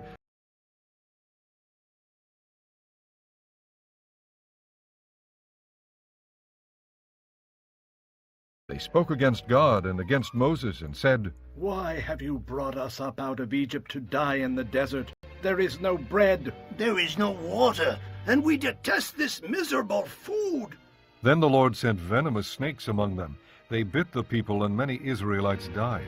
The people came to Moses and said, "We sinned when we spoke against the Lord and against you. Pray that the Lord will take the snakes away from us." So Moses prayed for the people. The Lord said to Moses, Make a snake and put it up on a pole. Anyone who is bitten can look at it and live.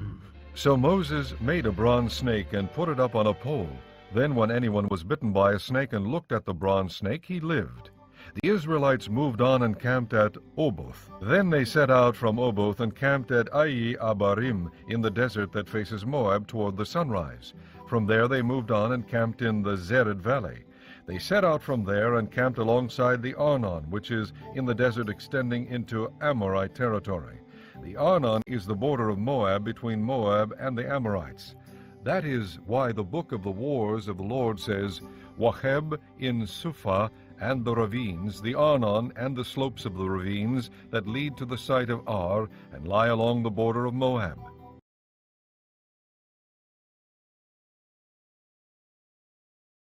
From there they continued to Beer, the well, where the Lord said to Moses, Gather the people together, and I will give them water. Then Israel sang this song, Spring up, O well, sing about the well that the princes dug, that the nobles of the people sank, the nobles with scepters and staffs. Then they went from the desert to Mattanah, from Mattanah to Nahaliel, from Nahaliel to Bamoth, and from Bamoth to the valley in Moab, where the top of Pisgah overlooks the wasteland. Israel sent messengers to say to Sihon, king of the Amorites,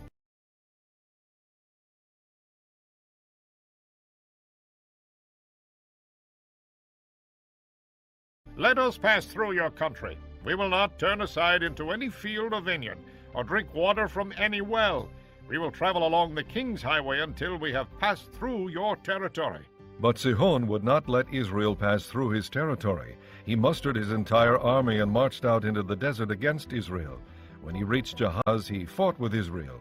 Israel, however, put him to the sword and took over his land from the Arnon to the Jabbok, but only as far as the Ammonites, because their border was fortified. Israel captured all the cities of the Amorites and occupied them, including Heshbon and all its surrounding settlements.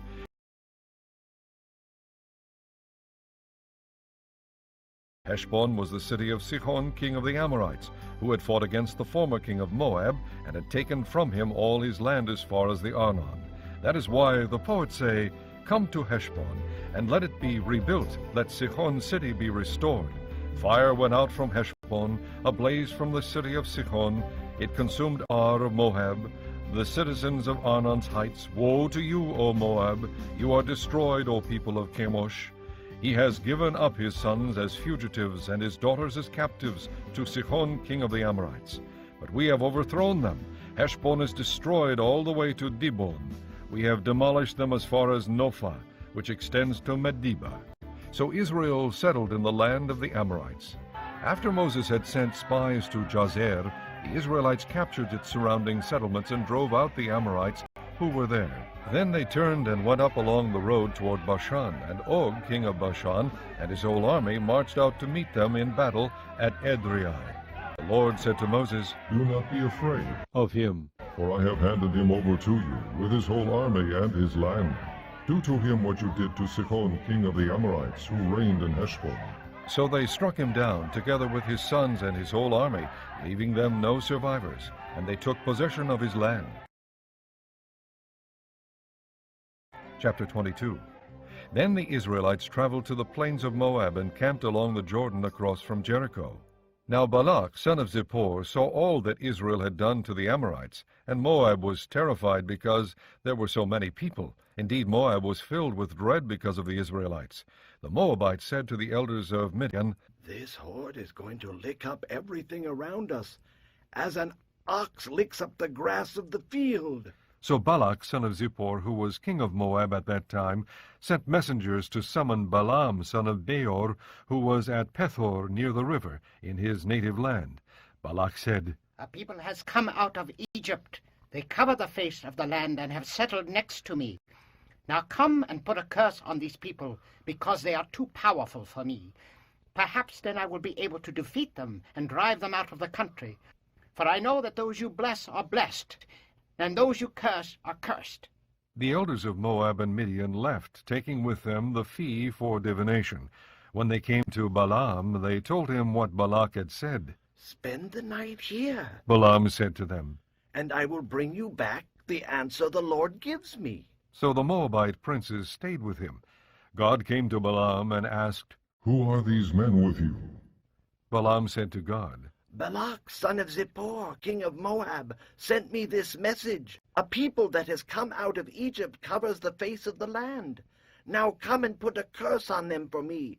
Perhaps then I will be able to fight them and drive them away." But God said to Balaam, "Do not go with them. You must not put a curse on those people, because they are blessed." The next morning Balaam got up and said to Balak's princes, "Go back to your own country, for the Lord has refused to let me go with you." So the Moabite princes returned to Balak and said, "Balaam refused to come with us." Then Balak sent other princes, more numerous and more distinguished than the first.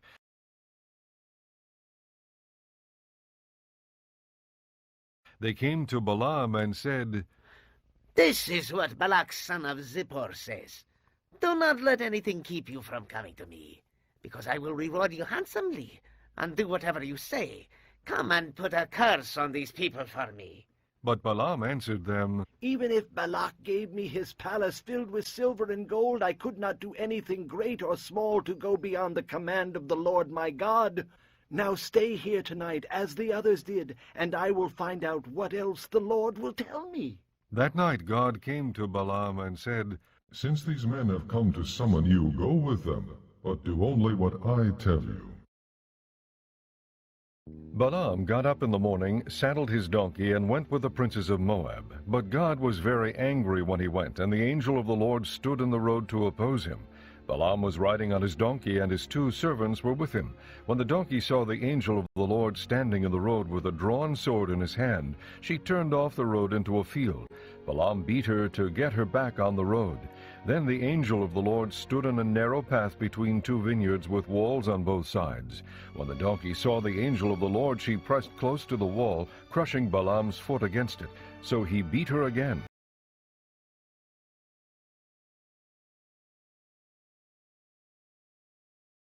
Then the angel of the Lord moved on ahead and stood in a narrow place where there was no room to turn, either to the right or to the left.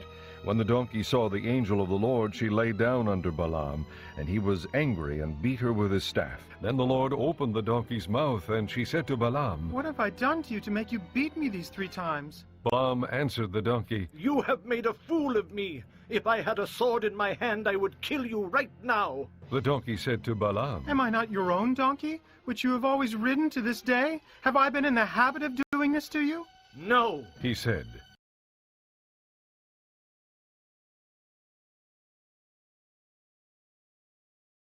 Then the Lord opened Balaam's eyes, and he saw the angel of the Lord standing in the road with his sword drawn. So he bowed low and fell face down. The angel of the Lord asked him, "Why have you beat your donkey these 3 times? I have come here to oppose you because your path is a reckless one before me. The donkey saw me and turned away from me these 3 times. If she had not turned away, I would certainly have killed you by now, but I would have spared her." Balaam said to the angel of the Lord, "I have sinned. I did not realize you were standing in the road to oppose me. Now, if you are displeased, I will go back."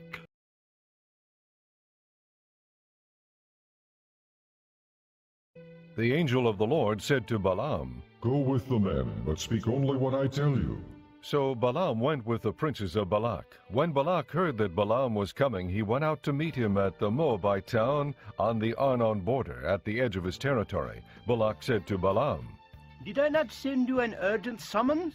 Why didn't you come to me? Am I really not able to reward you? Well, I have come to you now. Balaam replied, But can I say just anything?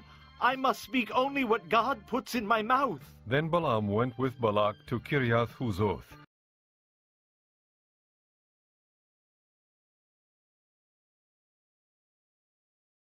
Balak sacrificed cattle and sheep and gave some to Balaam and the princes who were with him.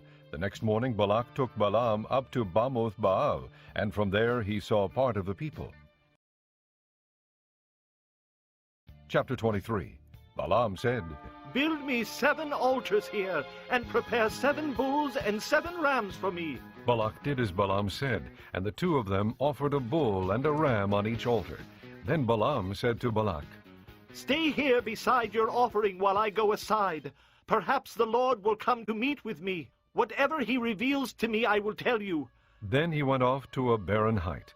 God met with him, and Balaam said, I have prepared 7 altars, and on each altar I have offered a bull and a ram. The Lord put a message in Balaam's mouth and said, Go back to Balak and give him this message. So he went back to him and found him standing beside his offering with all the princes of Moab. Then Balaam uttered his oracle. Balak brought me from Aram, the king of Moab from the eastern mountains. Come, he said, curse Jacob for me. Come, denounce Israel. How can I curse those whom God has not cursed? How can I denounce those whom the Lord has not denounced? From the rocky peaks I see them, from the heights I view them. I see a people who live apart and do not consider themselves one of the nations. Who can count the dust of Jacob or number the 4th part of Israel? Let me die the death of the righteous, and may my end be like theirs. Balak said to Balaam, What have you done to me? I brought you to curse my enemies, but you have done nothing but bless them. He answered, Must I not speak what the Lord puts in my mouth? Then Balak said to him, Come with me to another place where you can see them. You will see only a part, but not all of them. And from there, curse them for me. So he took him to the field of Zophim on the top of Pisgah, and there he built 7 altars and offered a bull and a ram on each altar. Balaam said to Balak, Stay here beside your offering while I meet with him over there. The Lord met with Balaam and put a message in his mouth and said, Go back to Balak and give him this message. So he went to him and found him standing beside his offering with the princes of Moab. Balak asked him, What did the Lord say? Then he uttered his oracle. Arise, Balak, and listen. Hear me, son of Zippor. God is not a man that he should lie, nor a son of man that he should change his mind. He speak and then not act? Does he promise and not fulfill? I have received a command to bless. He has blessed, and I cannot change it. No misfortune is seen in Jacob, no misery observed in Israel. The Lord their God is with them. The shout of the king is among them. God brought them out of Egypt. They have the strength of a wild ox. There is no sorcery against Jacob, no divination against Israel. It will now be said of Jacob and of Israel, See what God has done. The people rise like a lioness. They rouse themselves like a lion that does not rest till he devours his prey and drinks the blood of his victims. Then Balak said to Balaam, Neither curse them at all, nor bless them at all. Balaam answered, Did I not tell you I must do whatever the Lord says? Then Balak said to Balaam, Come, let me take you to another place. Perhaps it will please God to let you curse them for me from there.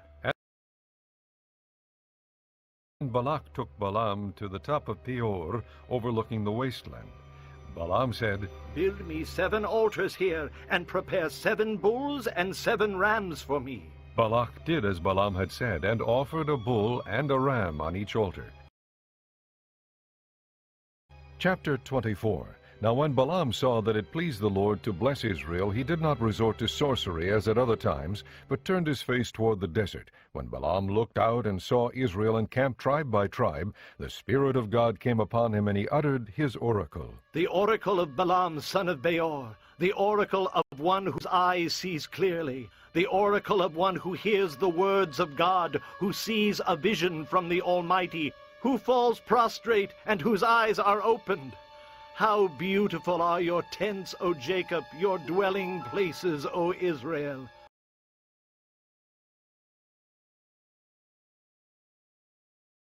Like valleys they spread out, like gardens beside a river, like aloes planted by the Lord, like cedars beside the waters.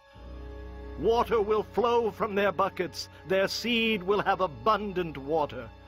Their king will be greater than Agag, their kingdom will be exalted. God brought them out of Egypt. They have the strength of a wild ox. They devour hostile nations and break their bones in pieces. With their arrows they pierce them. Like a lion they crouch and lie down, like a lioness who dares to rouse them. May those who bless you be blessed, and those who curse you be cursed. Then Balak's anger burned against Balaam. He struck his hands together and said to him, I summoned you to curse my enemies, but you have blessed them these 3 times. Now leave at once and go home. I said I would reward you handsomely, but the Lord has kept you from being rewarded. Balaam answered Balak, Did I not tell the messengers you sent me? Even if Balak gave me his palace filled with silver and gold, I could not do anything of my own accord, good or bad, to go beyond the command of the Lord. And I must say only what the Lord says. Now I am going back to my people. But come, let me warn you of what this people will do to your people in days to come.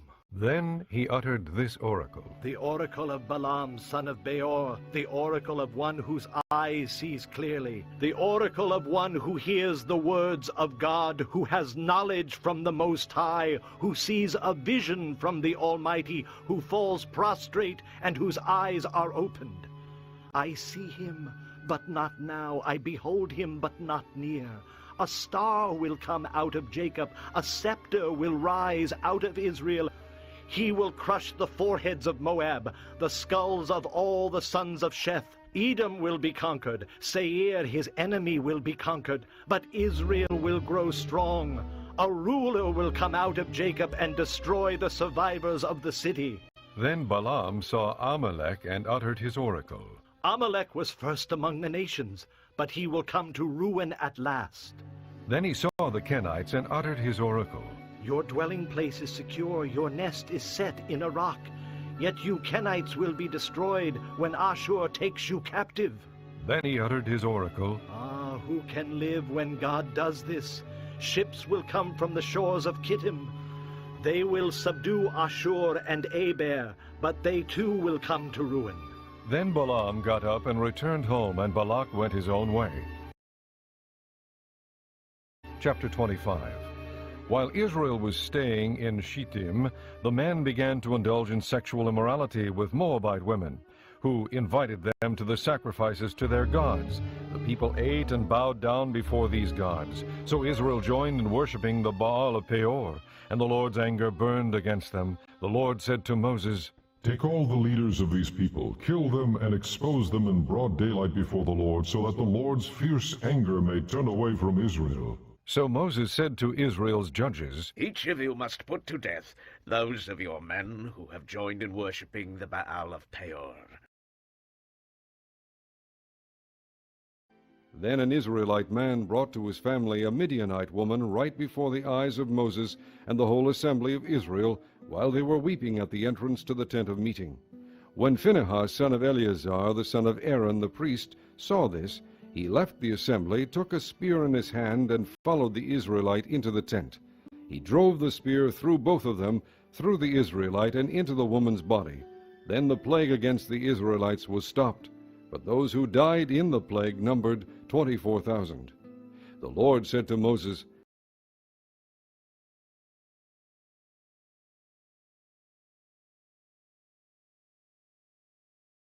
Phinehas, son of Eleazar, the son of Aaron the priest, has turned my anger away from the Israelites, for he was as zealous as I am for my honor among them, so that in my zeal I did not put an end to them.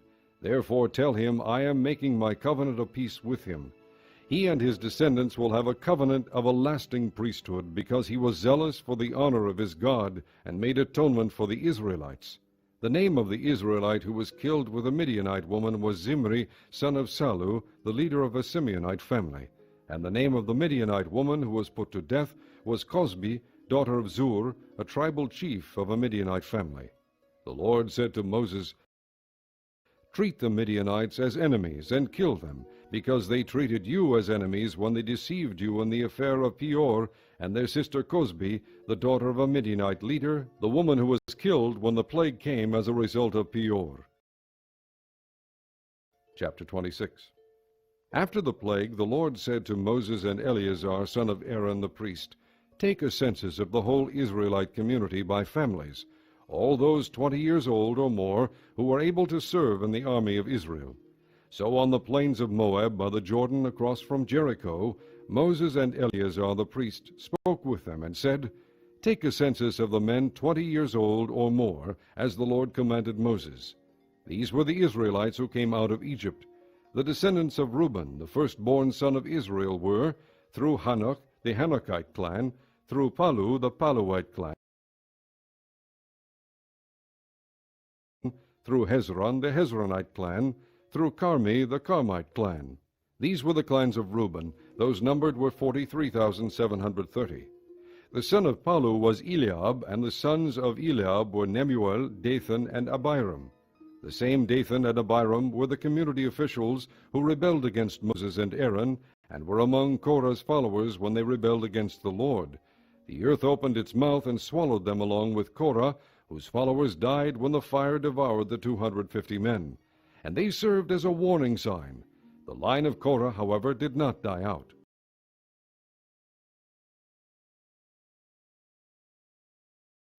The descendants of Simeon by their clans were, through Nemuel, the Nemuelite clan, through Jamin, the Jamnite clan, through Jachin, the Jachinite clan, through Zerah, the Zerahite clan, through Shaul, the Shaulite clan. These were the clans of Simeon. There were 22,200 men. The descendants of Gad by their clans were, through Zephon, the Zephonite clan, through Haggai, the Haggite clan, through Shuni, the Shunite clan, through Ozni, the Oznite clan, through Eri, the Erite clan, through Arodi, the Arodite clan, through Areli, the Arelite clan. These were the clans of Gad. Those numbered were 40,500. Er and Onan were sons of Judah, but they died in Canaan. The descendants of Judah by their clans were, through Shelah, the Shelonite clan, through Perez, the Perezite clan, through Zerah, the Zerahite clan. The descendants of Perez were, through Hezron, the Hezronite clan, through Hamul, the Hamulite clan.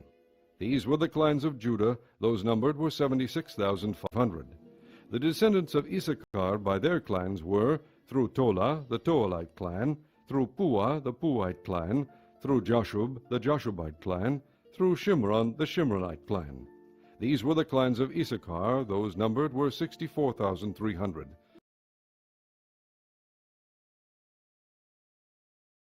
The descendants of Zebulun by their clans were, through Sered, the Seredite clan, through Elon, the Elonite clan, through Jahleel, the Jahleelite clan. These were the clans of Zebulun. Those numbered were 60,500. The descendants of Joseph by their clans through Manasseh and Ephraim were, the descendants of Manasseh through Machir, the Machirite clan. Machir was the father of Gilead. Through Gilead, the Gileadite clan. These were the descendants of Gilead. Through Iezer, the Iezerite clan, through Halek, the Halekite clan, through Azriel, the Azrielite clan, through Shechem, the Shechemite clan, through Shemida, the Shemidite clan, through Hepher, the Hepherite clan. Zelophehad, son of Hepher, had no sons. He had only daughters, whose names were Mala, Noah, Hogla, Milcah, and Tirzah. These were the clans of Manasseh. Those numbered were 52,700. These were the descendants of Ephraim by their clans. Through Shuthelah, the Shuthelahite clan, through Becher, the Becherite clan, through Tachan, the Tachanite clan. These were the descendants of Shuthelah, through Aaron, the Aaronite clan. These were the clans of Ephraim, those numbered were 32,500. These were the descendants of Joseph by their clans. The descendants of Benjamin by their clans were, through Bela, the Belite clan, through Ashbel, the Ashbelite clan, through Ahiram, the Ahiramite clan, through Shupham, the Shuphamite clan, through Hupham, the Huphamite clan. The descendants of Bela through Ard and Naaman were, through Ard, the Ardite clan, through Naaman, the Naamite clan. These were the clans of Benjamin, those numbered were 45,600. These were the descendants of Dan by their clans, through Shuham, the Shuhamite clan. These were the clans of Dan, all of them were Shuhamite clans, and those numbered were 64,400. The descendants of Asher by their clans were, through Imnah, the Imnite clan, through Ishvi, the Ishvite clan, through Bariah, the Berite clan, and through the descendants of Bariah, through Aber, the Aberite clan, through Malchiel, the Malchielite clan. Asher had a daughter named Sarah. These were the clans of Asher, those numbered were 53,400. The descendants of Naphtali by their clans were, through Jazeel, the Jazeelite clan, through Guni, the Gunite clan, through Jezer, the Jezerite clan, through Shilem, the Shilemite clan. These were the clans of Naphtali, those numbered were 45,400. The total number of the men of Israel was 601,730. The Lord said to Moses, "The land is to be allotted to them as an inheritance based on the number of names. To a larger group give a larger inheritance, and to a smaller group a smaller one. Each is to receive its inheritance according to the number of those listed. Be sure that the land is distributed by lot. What each group inherits will be according to the names for its ancestral tribe. Each inheritance is to be distributed by lot among the larger and smaller groups." These were the Levites who were counted by their clans, through Gershon, the Gershonite clan, through Kohath, the Kohathite clan, through Merari, the Merarite clan.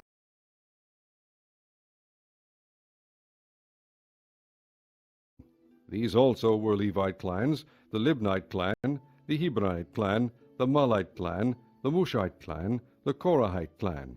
Kohath was the forefather of Amram. The name of Amram's wife was Jochebed, a descendant of Levi who was born to the Levites in Egypt. To Amram she bore Aaron, Moses, and their sister Miriam. Aaron was the father of Nadab and Abihu, Eleazar and Ithamar. But Nadab and Abihu died when they made an offering before the Lord with unauthorized fire. All the male Levites a month old or more numbered 23,000. They were not counted along with the other Israelites because they received no inheritance among them. These are the ones counted by Moses and Eleazar the priest when they counted the Israelites on the plains of Moab by the Jordan across from Jericho. Not one of them was among those counted by Moses and Aaron the priest when they counted the Israelites in the desert of Sinai. For the Lord had told those Israelites they would surely die in the desert, and not one of them was left except Caleb son of Jephunneh and Joshua son of Nun.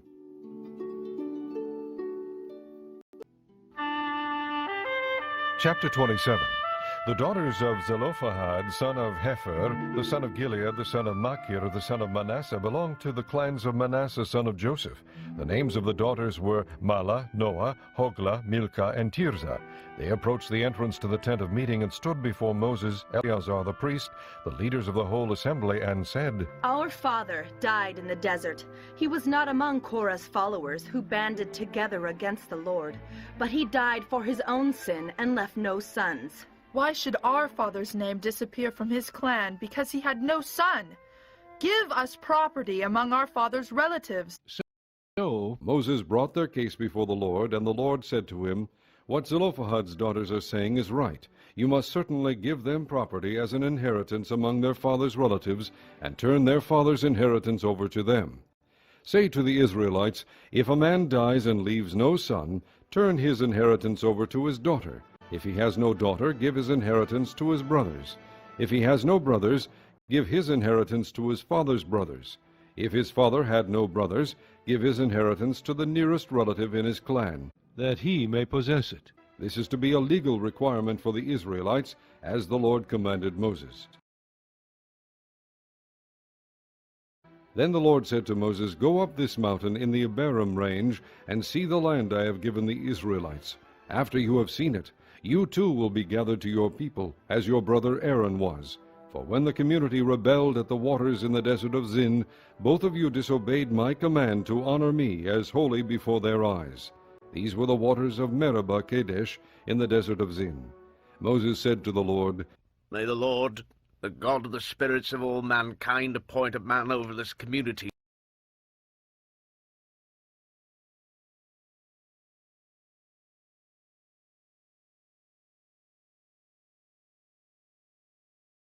to go out and come in before them, one who will lead them out and bring them in, so the Lord's people will not be like sheep without a shepherd. So the Lord said to Moses, Take Joshua son of Nun, a man in whom is the Spirit, and lay your hand on him. Have him stand before Eleazar the priest and the entire assembly, and commission him in their presence. Give him some of your authority, so the whole Israelite community will obey him. He is to stand before Eleazar the priest, who will obtain decisions for him by inquiring of the Urim before the Lord. At his command, he and the entire community of the Israelites will go out, and at his command they will come in. Moses did as the Lord commanded him. He took Joshua and had him stand before Eleazar the priest and the whole assembly. Then he laid his hands on him and commissioned him as the Lord instructed through Moses. Chapter 28. The Lord said to Moses, Give this command to the Israelites, and say to them, See that you present to me at the appointed time the food for my offerings made by fire as an aroma pleasing to me. Say to them, This is the offering made by fire that you are to present to the Lord, 2 lambs a year old without defect, as a regular burnt offering each day. Prepare 1 lamb in the morning and the other at twilight, together with a grain offering of 1/10 of an ephah of fine flour, mixed with 1/4 of a hin of oil from pressed olives. This is the regular burnt offering instituted at Mount Sinai as a pleasing aroma, an offering made to the Lord by fire. The accompanying drink offering is to be 1/4 of a hin of fermented drink with each lamb. Pour out the drink offering to the Lord at the sanctuary. Prepare the 2nd lamb at twilight, along with the same kind of grain offering and drink offering that you prepare in the morning. This is an offering made by fire, an aroma pleasing to the Lord. On the Sabbath day make an offering of 2 lambs a year old without defect, together with its drink offering and a grain offering of 2/10 of an ephah of fine flour mixed with oil. This is the burnt offering for every Sabbath, in addition to the regular burnt offering and its drink offering.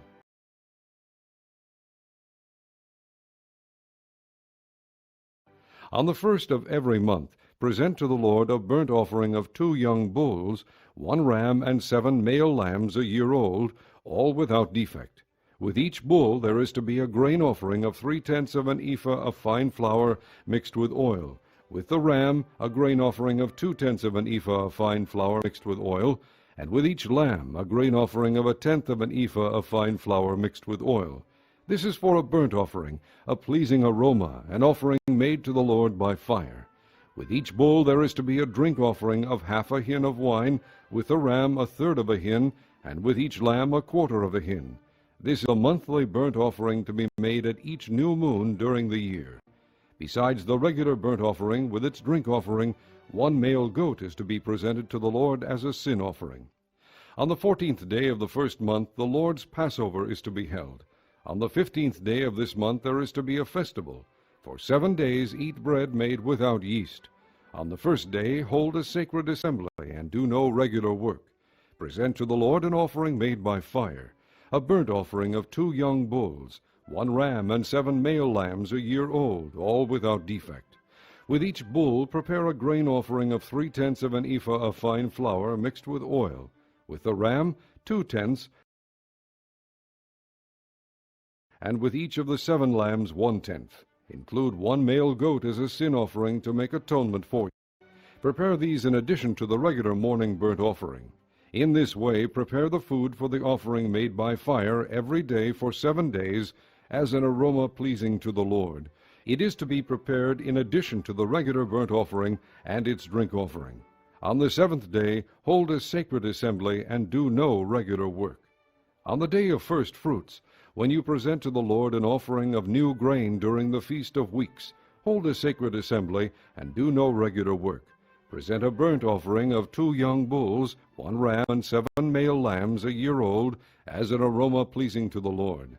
With each bull there is to be a grain offering of 3/10 of an ephah of fine flour mixed with oil. With the ram 2/10, and with each of the 7 lambs 1/10. Include 1 male goat to make atonement for you. Prepare these together with their drink offerings, in addition to the regular burnt offering and its grain offering. Be sure the animals are without defect. Chapter 29. On the first day of the 7th month, hold a sacred assembly, and do no regular work. It is a day for you to sound the trumpets. As an aroma pleasing to the Lord, prepare a burnt offering of 1 young bull, 1 ram, and 7 male lambs a year old, all without defect. With the bull, prepare a grain offering of 3/10 of an ephah of fine flour mixed with oil. With the ram 2/10, and with each of the 7 lambs 1/10. Include 1 male goat as a sin offering to make atonement for you.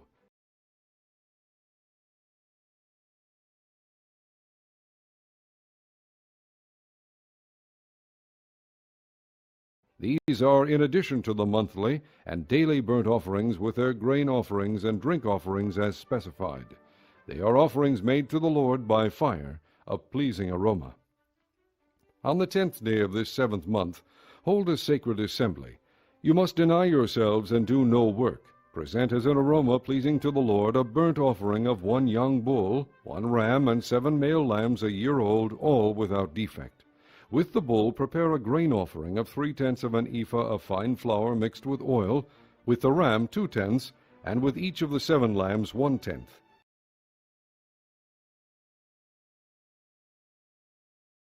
Include 1 male goat as a sin offering, in addition to the sin offering for atonement and the regular burnt offering with its grain offering and their drink offerings. On the 15th day of the 7th month, hold a sacred assembly and do no regular work. Celebrate a festival to the Lord for 7 days. Present an offering made by fire as an aroma pleasing to the Lord, a burnt offering of 13 young bulls, 2 rams, and 14 male lambs a year old, all without defect. With each of the 13 bulls, prepare a grain offering of 3/10 of an ephah of fine flour mixed with oil. With each of the 2 rams, 2/10, and with each of the 14 lambs 1/10. Include 1 male goat as a sin offering, in addition to the regular burnt offering with its grain offering and drink offering. On the 2nd day, prepare 12 young bulls, 2 rams, and 14 male lambs a year old, all without defect. With the bulls, rams, and lambs, prepare their grain offerings and drink offerings according to the number specified. Include 1 male goat as a sin offering, in addition to the regular burnt offering with its grain offering and their drink offerings. On the 3rd day, prepare 11 bulls, 2 rams, and 14 male lambs a year old, all without defect. With the bulls, rams, and lambs, prepare their grain offerings and drink offerings according to the number specified. Include 1 male goat as a sin offering, in addition to the regular burnt offering with its grain offering and drink offering. On the 4th day, prepare 10 bulls, 2 rams, and 14 male lambs a year old, all without defect. With the bulls, rams, and lambs, prepare their grain offerings and drink offerings according to the number specified. Include 1 male goat as a sin offering, in addition to the regular burnt offering with its grain offering and drink offering. On the 5th day, prepare 9 bulls, 2 rams, and 14 male lambs a year old, all without defect. With the bulls, rams, and lambs, prepare their grain offerings and drink offerings according to the number specified. Include 1 male goat as a sin offering, in addition to the regular burnt offering with its grain offering and drink offering. On the 6th day, prepare 8 bulls, 2 rams, and 14 male lambs a year old, all without defect. With the bulls, rams, and lambs, prepare their grain offerings and drink offerings according to the number specified. Include 1 male goat as a sin offering, in addition to the regular burnt offering with its grain offering and drink offering. On the 7th day, prepare 7 bulls, 2 rams, and 14 male lambs a year old, all without defect. With the bulls, rams, and lambs, prepare their grain offerings and drink offerings according to the number specified. Include 1 male goat as a sin offering in addition to the regular burnt offering with its grain offering and drink offering. On the 8th day hold an assembly and do no regular work. Present an offering made by fire as an aroma pleasing to the Lord, a burnt offering of 1 bull, 1 ram, and 7 male lambs a year old, all without defect. With the bull, the ram, and the lambs, prepare their grain offerings and drink offerings according to the number specified. Include 1 male goat as a sin offering in addition to the regular burnt offering with its grain offering and drink offering. In addition to what you vow and your free will offerings, prepare these for the Lord at your appointed feasts, your burnt offerings, grain offerings, drink offerings, and fellowship offerings. Moses told the Israelites all that the Lord commanded him. Chapter 30. Moses said to the heads of the tribes of Israel, This is what the Lord commands.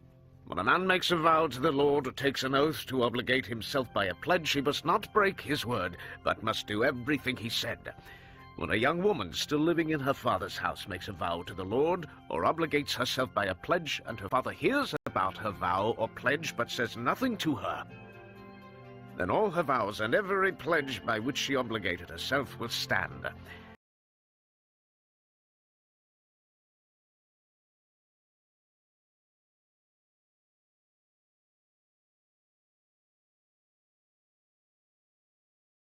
But if her father forbids her when he hears about it, none of her vows or the pledges by which she obligated herself will stand.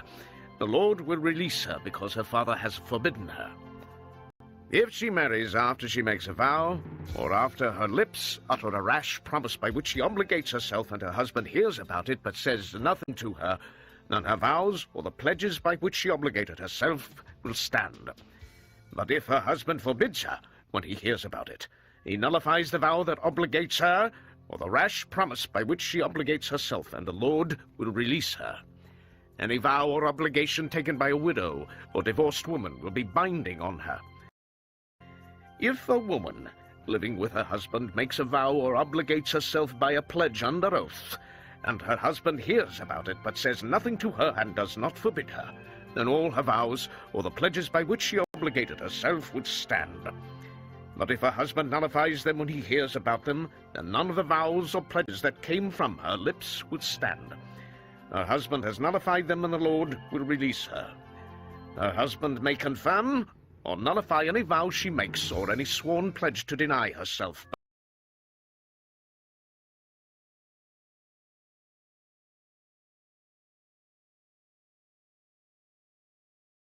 If her husband says nothing to her about it from day to day, then he confirms all her vows or the pledges binding on her. He confirms them by saying nothing to her when he hears about them. If, however, he nullifies them sometime after he hears about them, then he is responsible for her guilt. These are the regulations the Lord gave Moses concerning relationships between a man and his wife, and between a father and his young daughters still living in his house. Chapter 31. The Lord said to Moses, Take vengeance on the Midianites for the Israelites. After that you will be gathered to your people. So Moses said to the people, Arm some of your men to go to war against the Midianites, and to carry out the Lord's vengeance on them. Send into battle 1,000 men from each of the tribes of Israel. So 12,000 men armed for battle, 1,000 from each tribe, were supplied from the clans of Israel. Moses sent them into battle, 1,000 from each tribe, along with Phinehas, son of Eleazar, the priest, who took with him articles from the sanctuary and the trumpets for signaling.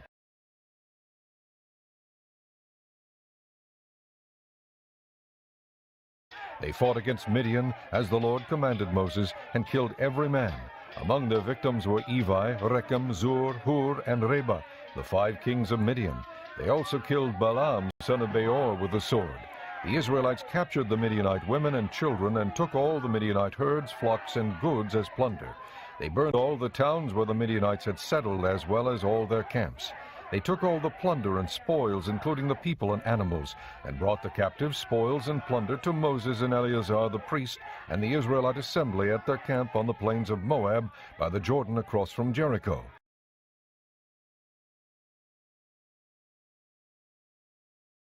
Moses, Eleazar the priest, and all the leaders of the community went to meet them outside the camp. Moses was angry with the officers of the army, the commanders of thousands and commanders of hundreds, who returned from the battle.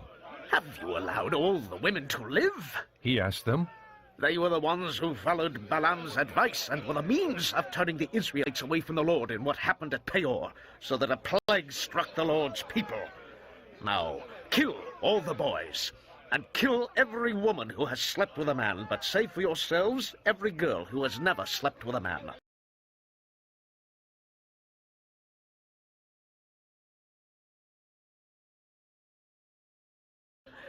All of you who have killed anyone or touched anyone who has killed must stay outside the camp 7 days. On the 3rd and 7th days, you must purify yourselves and your captives. Purify every garment, as well as everything made of leather, goat hair, or wood. Then Eleazar the priest said to the soldiers who had gone into battle, This is the requirement of the law that the Lord gave Moses. Gold, silver, bronze, iron, tin, lead, and anything else that can withstand fire must be put through the fire, and then it will be clean. But it must also be purified with the water of cleansing. And whatever cannot withstand fire must be put through that water. On the 7th day wash your clothes, and you will be clean. Then you may come into the camp. The Lord said to Moses, You and Eleazar the priest and the family heads of the community are to count all the people and animals that were captured. Divide the spoils between the soldiers who took part in the battle and the rest of the community. From the soldiers who fought in the battle, set apart as tribute for the Lord 1 out of every 500, whether persons, cattle, donkeys, sheep, or goats. Take this tribute from their half share and give it to Eleazar the priest as the Lord's part.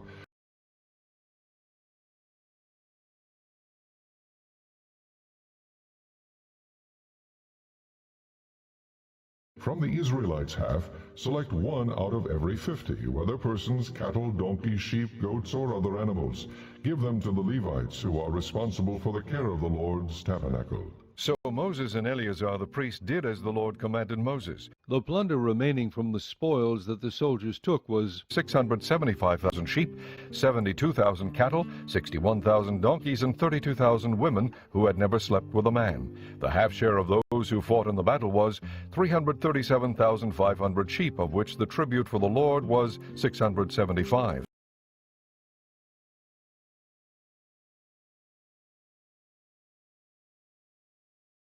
36,000 cattle, of which the tribute for the Lord was 72, 30,500 donkeys, of which the tribute for the Lord was 61, 16,000 people, of which the tribute for the Lord was 32. Moses gave the tribute to Eleazar the priest as the Lord's part, as the Lord commanded Moses. The half belonging to the Israelites, which Moses set apart from that of the fighting men, the community's half, was 337,500 sheep, 36,000 cattle, 30,500 donkeys, and 16,000 people.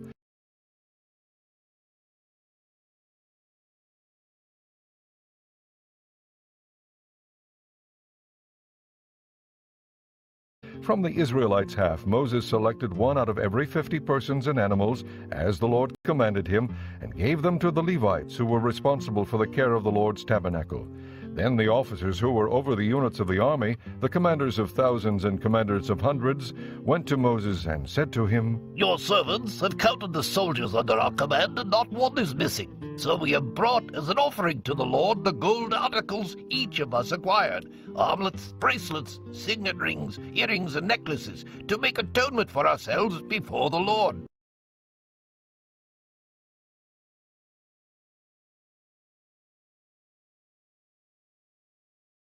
Moses and Eleazar the priest accepted from them the gold, all the crafted articles, all the gold from the commanders of thousands and commanders of hundreds that Moses and Eleazar presented as a gift to the Lord, weighed 16,750 shekels. Each soldier had taken plunder for himself. Moses and Eleazar the priest accepted the gold from the commanders of thousands and commanders of hundreds, and brought it into the tent of meeting as a memorial for the Israelites before the Lord. Chapter 32. The Reubenites and Gadites, who had very large herds and flocks, saw that the lands of Jazer and Gilead were suitable for livestock. So they came to Moses and Eleazar the priest, and to the leaders of the community, and said, Ataroth, Dibon, Jazer, Nimrah, Heshbon, Elealeh, Sebam, Nebo, and Beon. The land the Lord subdued before the people of Israel are suitable for livestock, and your servants have livestock. If we have found favor in your eyes, they said, let this land be given to your servants as our possession. Do not make us cross the Jordan. Moses said to the Gadites and Reubenites, Shall your countrymen go to war while you sit here? Why do you discourage the Israelites from going over into the land the Lord has given them? This is what your fathers did when I sent them from Kadesh Barnea to look over the land. After they went up to the valley of Eshcol and viewed the land, they discouraged the Israelites from entering the land the Lord had given them. The Lord's anger was aroused that day, and he swore this oath. Because they have not followed me wholeheartedly, not one of the men 20 years old or more who came up out of Egypt will see the land I promised on oath to Abraham, Isaac, and Jacob. Not one except Caleb, son of Jephunneh the Kenizzite, and Joshua, son of Nun, for they follow the Lord wholeheartedly. The Lord's anger burned against Israel, and he made them wander in the desert 40 years, until the whole generation of those who had done evil in his sight was gone. And here you are, a brood of sinners, standing in the place of your fathers and making the Lord even more angry with Israel. If you turn away from following him, he will again leave all this people in the desert, and you will be the cause of their destruction. Then they came up to him and said, We would like to build pens here for our livestock and cities for our women and children. But we are ready to arm ourselves and go ahead of the Israelites until we have brought them to their place. Meanwhile, our women and children will live in fortified cities for protection from the inhabitants of the land. We will not return to our homes until every Israelite has received his inheritance. We will not receive any inheritance with them on the other side of the Jordan, because our inheritance has come to us on the east side of the Jordan. Then Moses said to them, If you will do this, if you will arm yourselves before the Lord for battle, and if all of you will go armed over the Jordan before the Lord until he has driven his enemies out before him, then when the land is subdued before the Lord, you may return and be free from your obligation to the Lord and to Israel. And this land will be your possession before the Lord.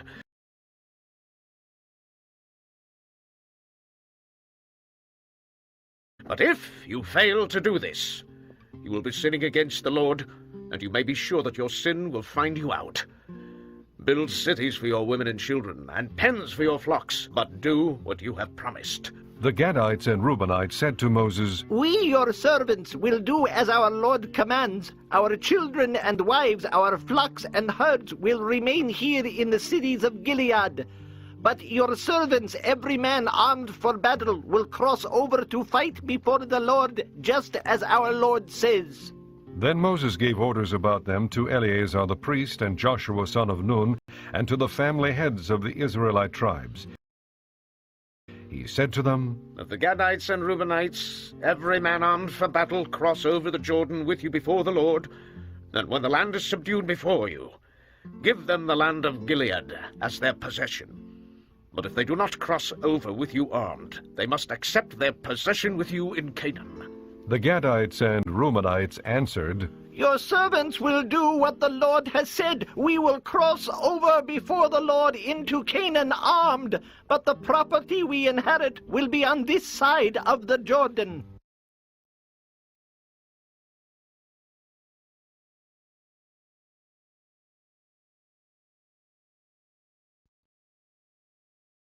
Then Moses gave to the Gadites, the Reubenites, and the half-tribe of Manasseh son of Joseph the kingdom of Sihon king of the Amorites, and the kingdom of Og king of Bashan, the whole land with its cities and the territory around them. The Gadites built up Dibon, Ataroth, Aroer, Atroth Sophan, Jazer, Jogbehah, Beth Nimrah, and Beth Haran as fortified cities, and built pens for their flocks. And the Reubenites rebuilt Heshbon, Elealeh, and Kiriathaim, as well as Nebo and Baal-Meon. These names were changed, and Shibmah. They gave names to the cities they rebuilt.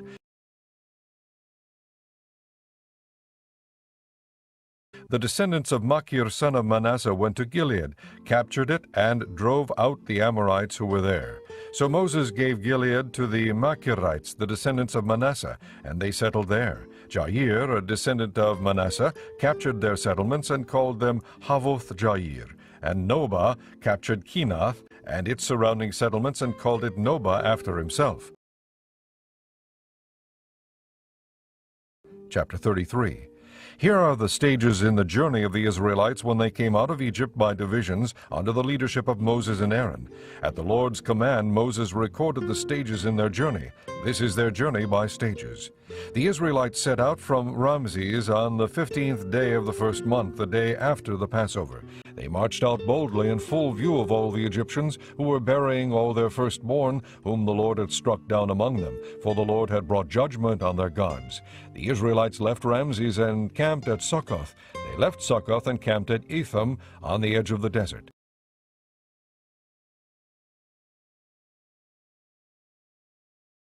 They left Etham, turned back to Pi-Hahiroth to the east of Baal-Zephon, and camped near Migdol. They left Pi-Hahiroth and passed through the sea into the desert, and when they had traveled for 3 days in the desert of Etham, they camped at Marah. They left Marah and went to Elim, where there were 12 springs and 70 palm trees, and they camped there. They left Elim and camped by the Red Sea. They left the Red Sea and camped in the desert of Sin. They left the desert of Sin and camped at Dovka. They left Dovka and camped at Alush. They left Alush and camped at Rephidim, where there was no water for the people to drink.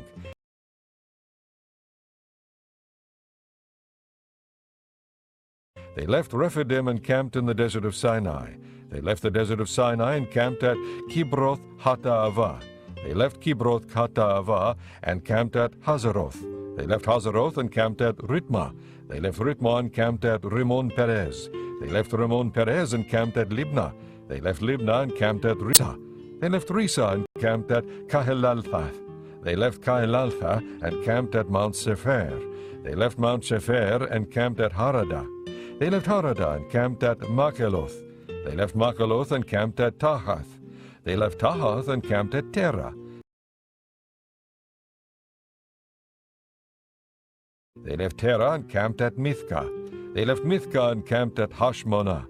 They left Hashmonah and camped at Moseroth. They left Moseroth and camped at Bene-Jaakan.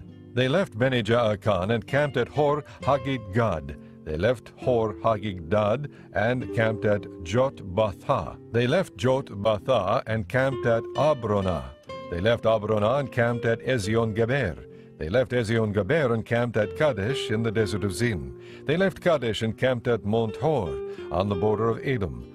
At the Lord's command, Aaron the priest went up Mount Hor, where he died on the first day of the 5th month of the 40th year after the Israelites came out of Egypt.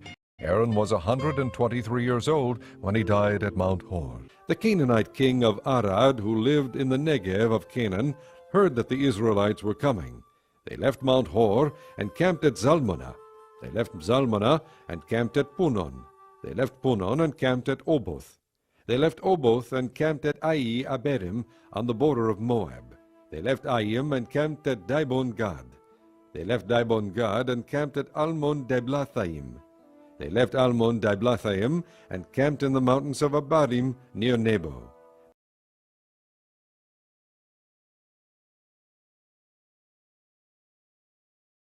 They left the mountains of Abarim and camped on the plains of Moab by the Jordan across from Jericho. There on the plains of Moab they camped along the Jordan from Beth Jeshimoth to Abel Shittim.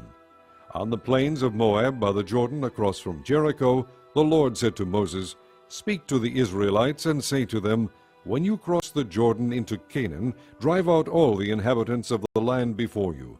Destroy all their carved images and their cast idols, and demolish all their high places. Take possession of the land and settle it, for I have given you the land to possess.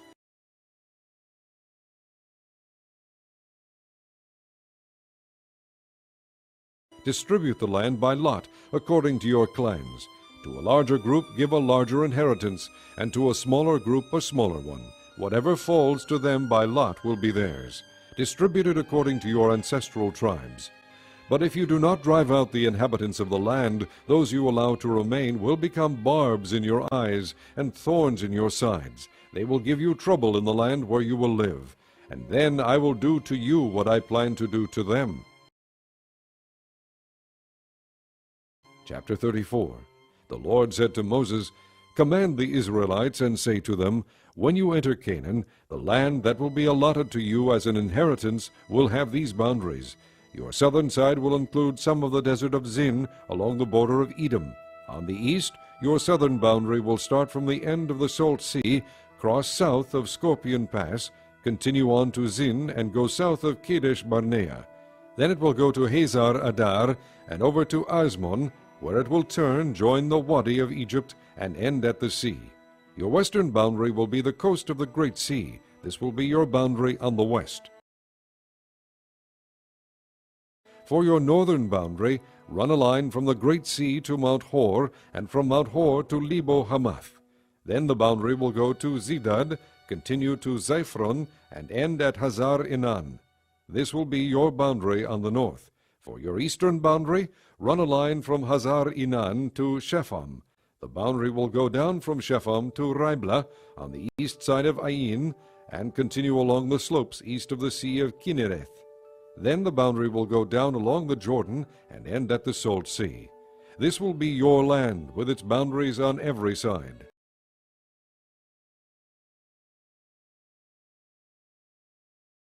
Moses commanded the Israelites, Assign this land by lot as an inheritance.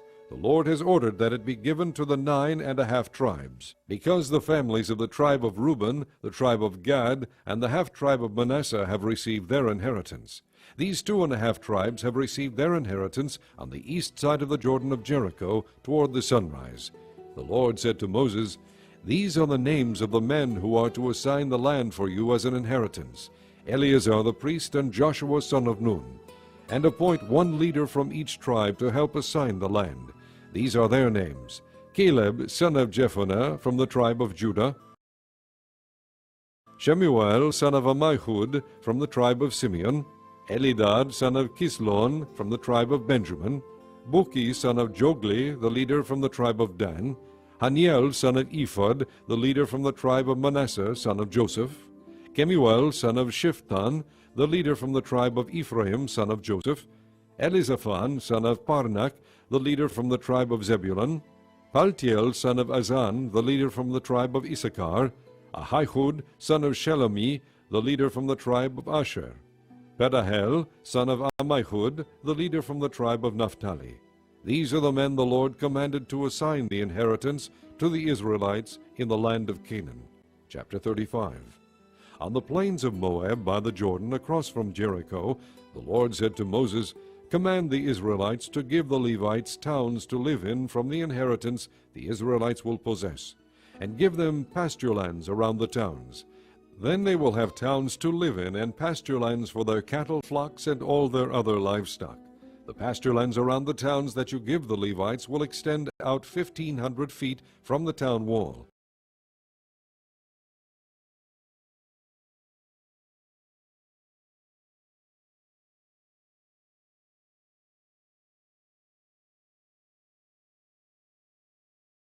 Outside the town, measure 3,000 feet on the east side, 3,000 on the south side, 3,000 on the west, and 3,000 on the north, with the town in the center.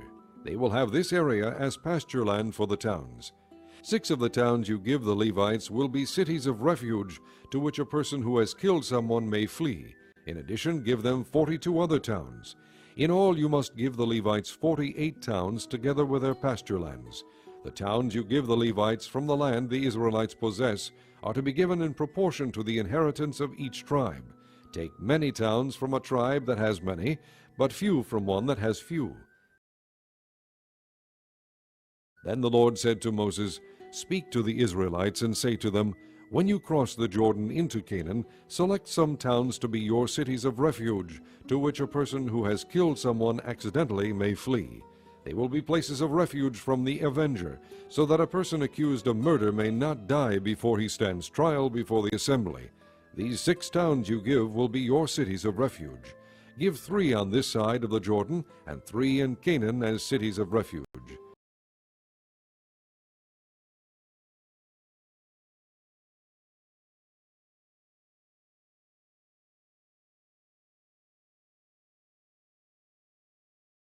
These 6 towns will be a place of refuge for Israelites, aliens, and any other people living among them, so that anyone who has killed another accidentally can flee there.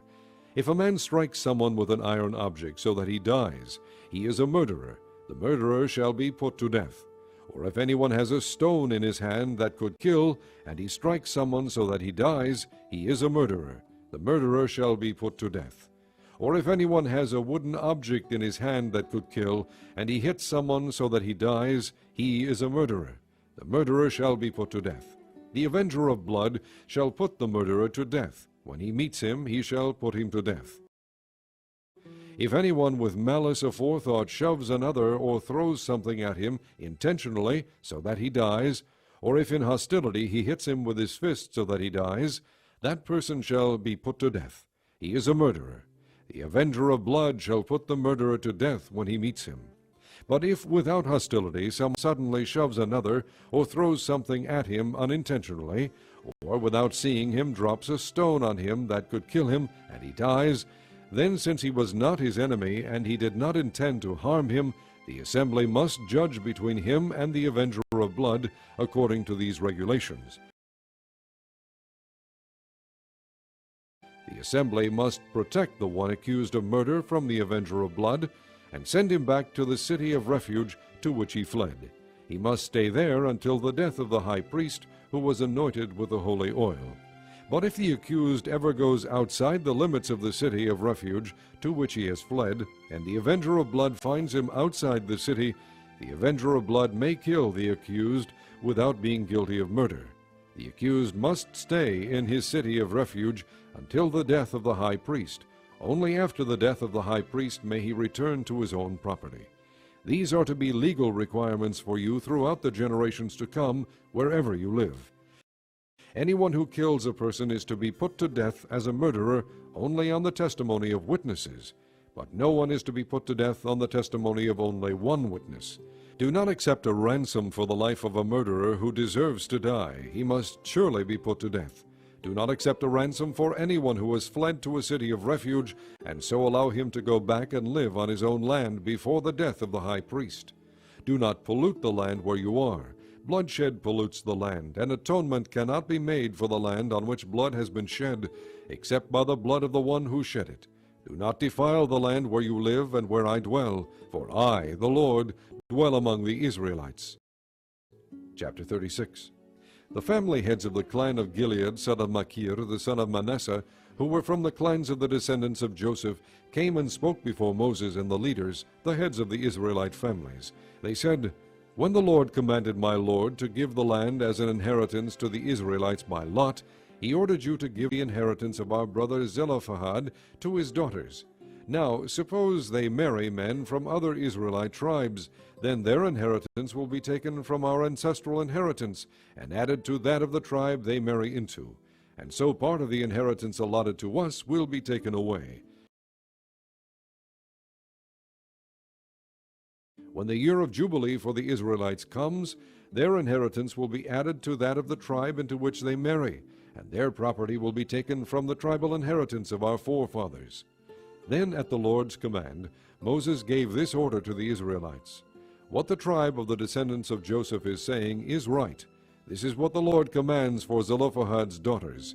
They may marry anyone they please as long as they marry within the tribal clan of their father.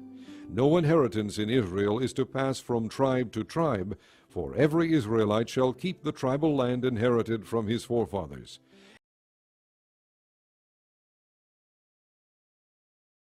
Every daughter who inherits land in any Israelite tribe must marry someone in her father's tribal clan, so that every Israelite will possess the inheritance of his fathers. No inheritance may pass from tribe to tribe, for each Israelite tribe is to keep the land it inherits. So Zelophehad's daughters did as the Lord commanded Moses. Zelophehad's daughters, Mahlah, Tirzah, Hoglah, Milcah, and Noah, married their cousins on their father's side.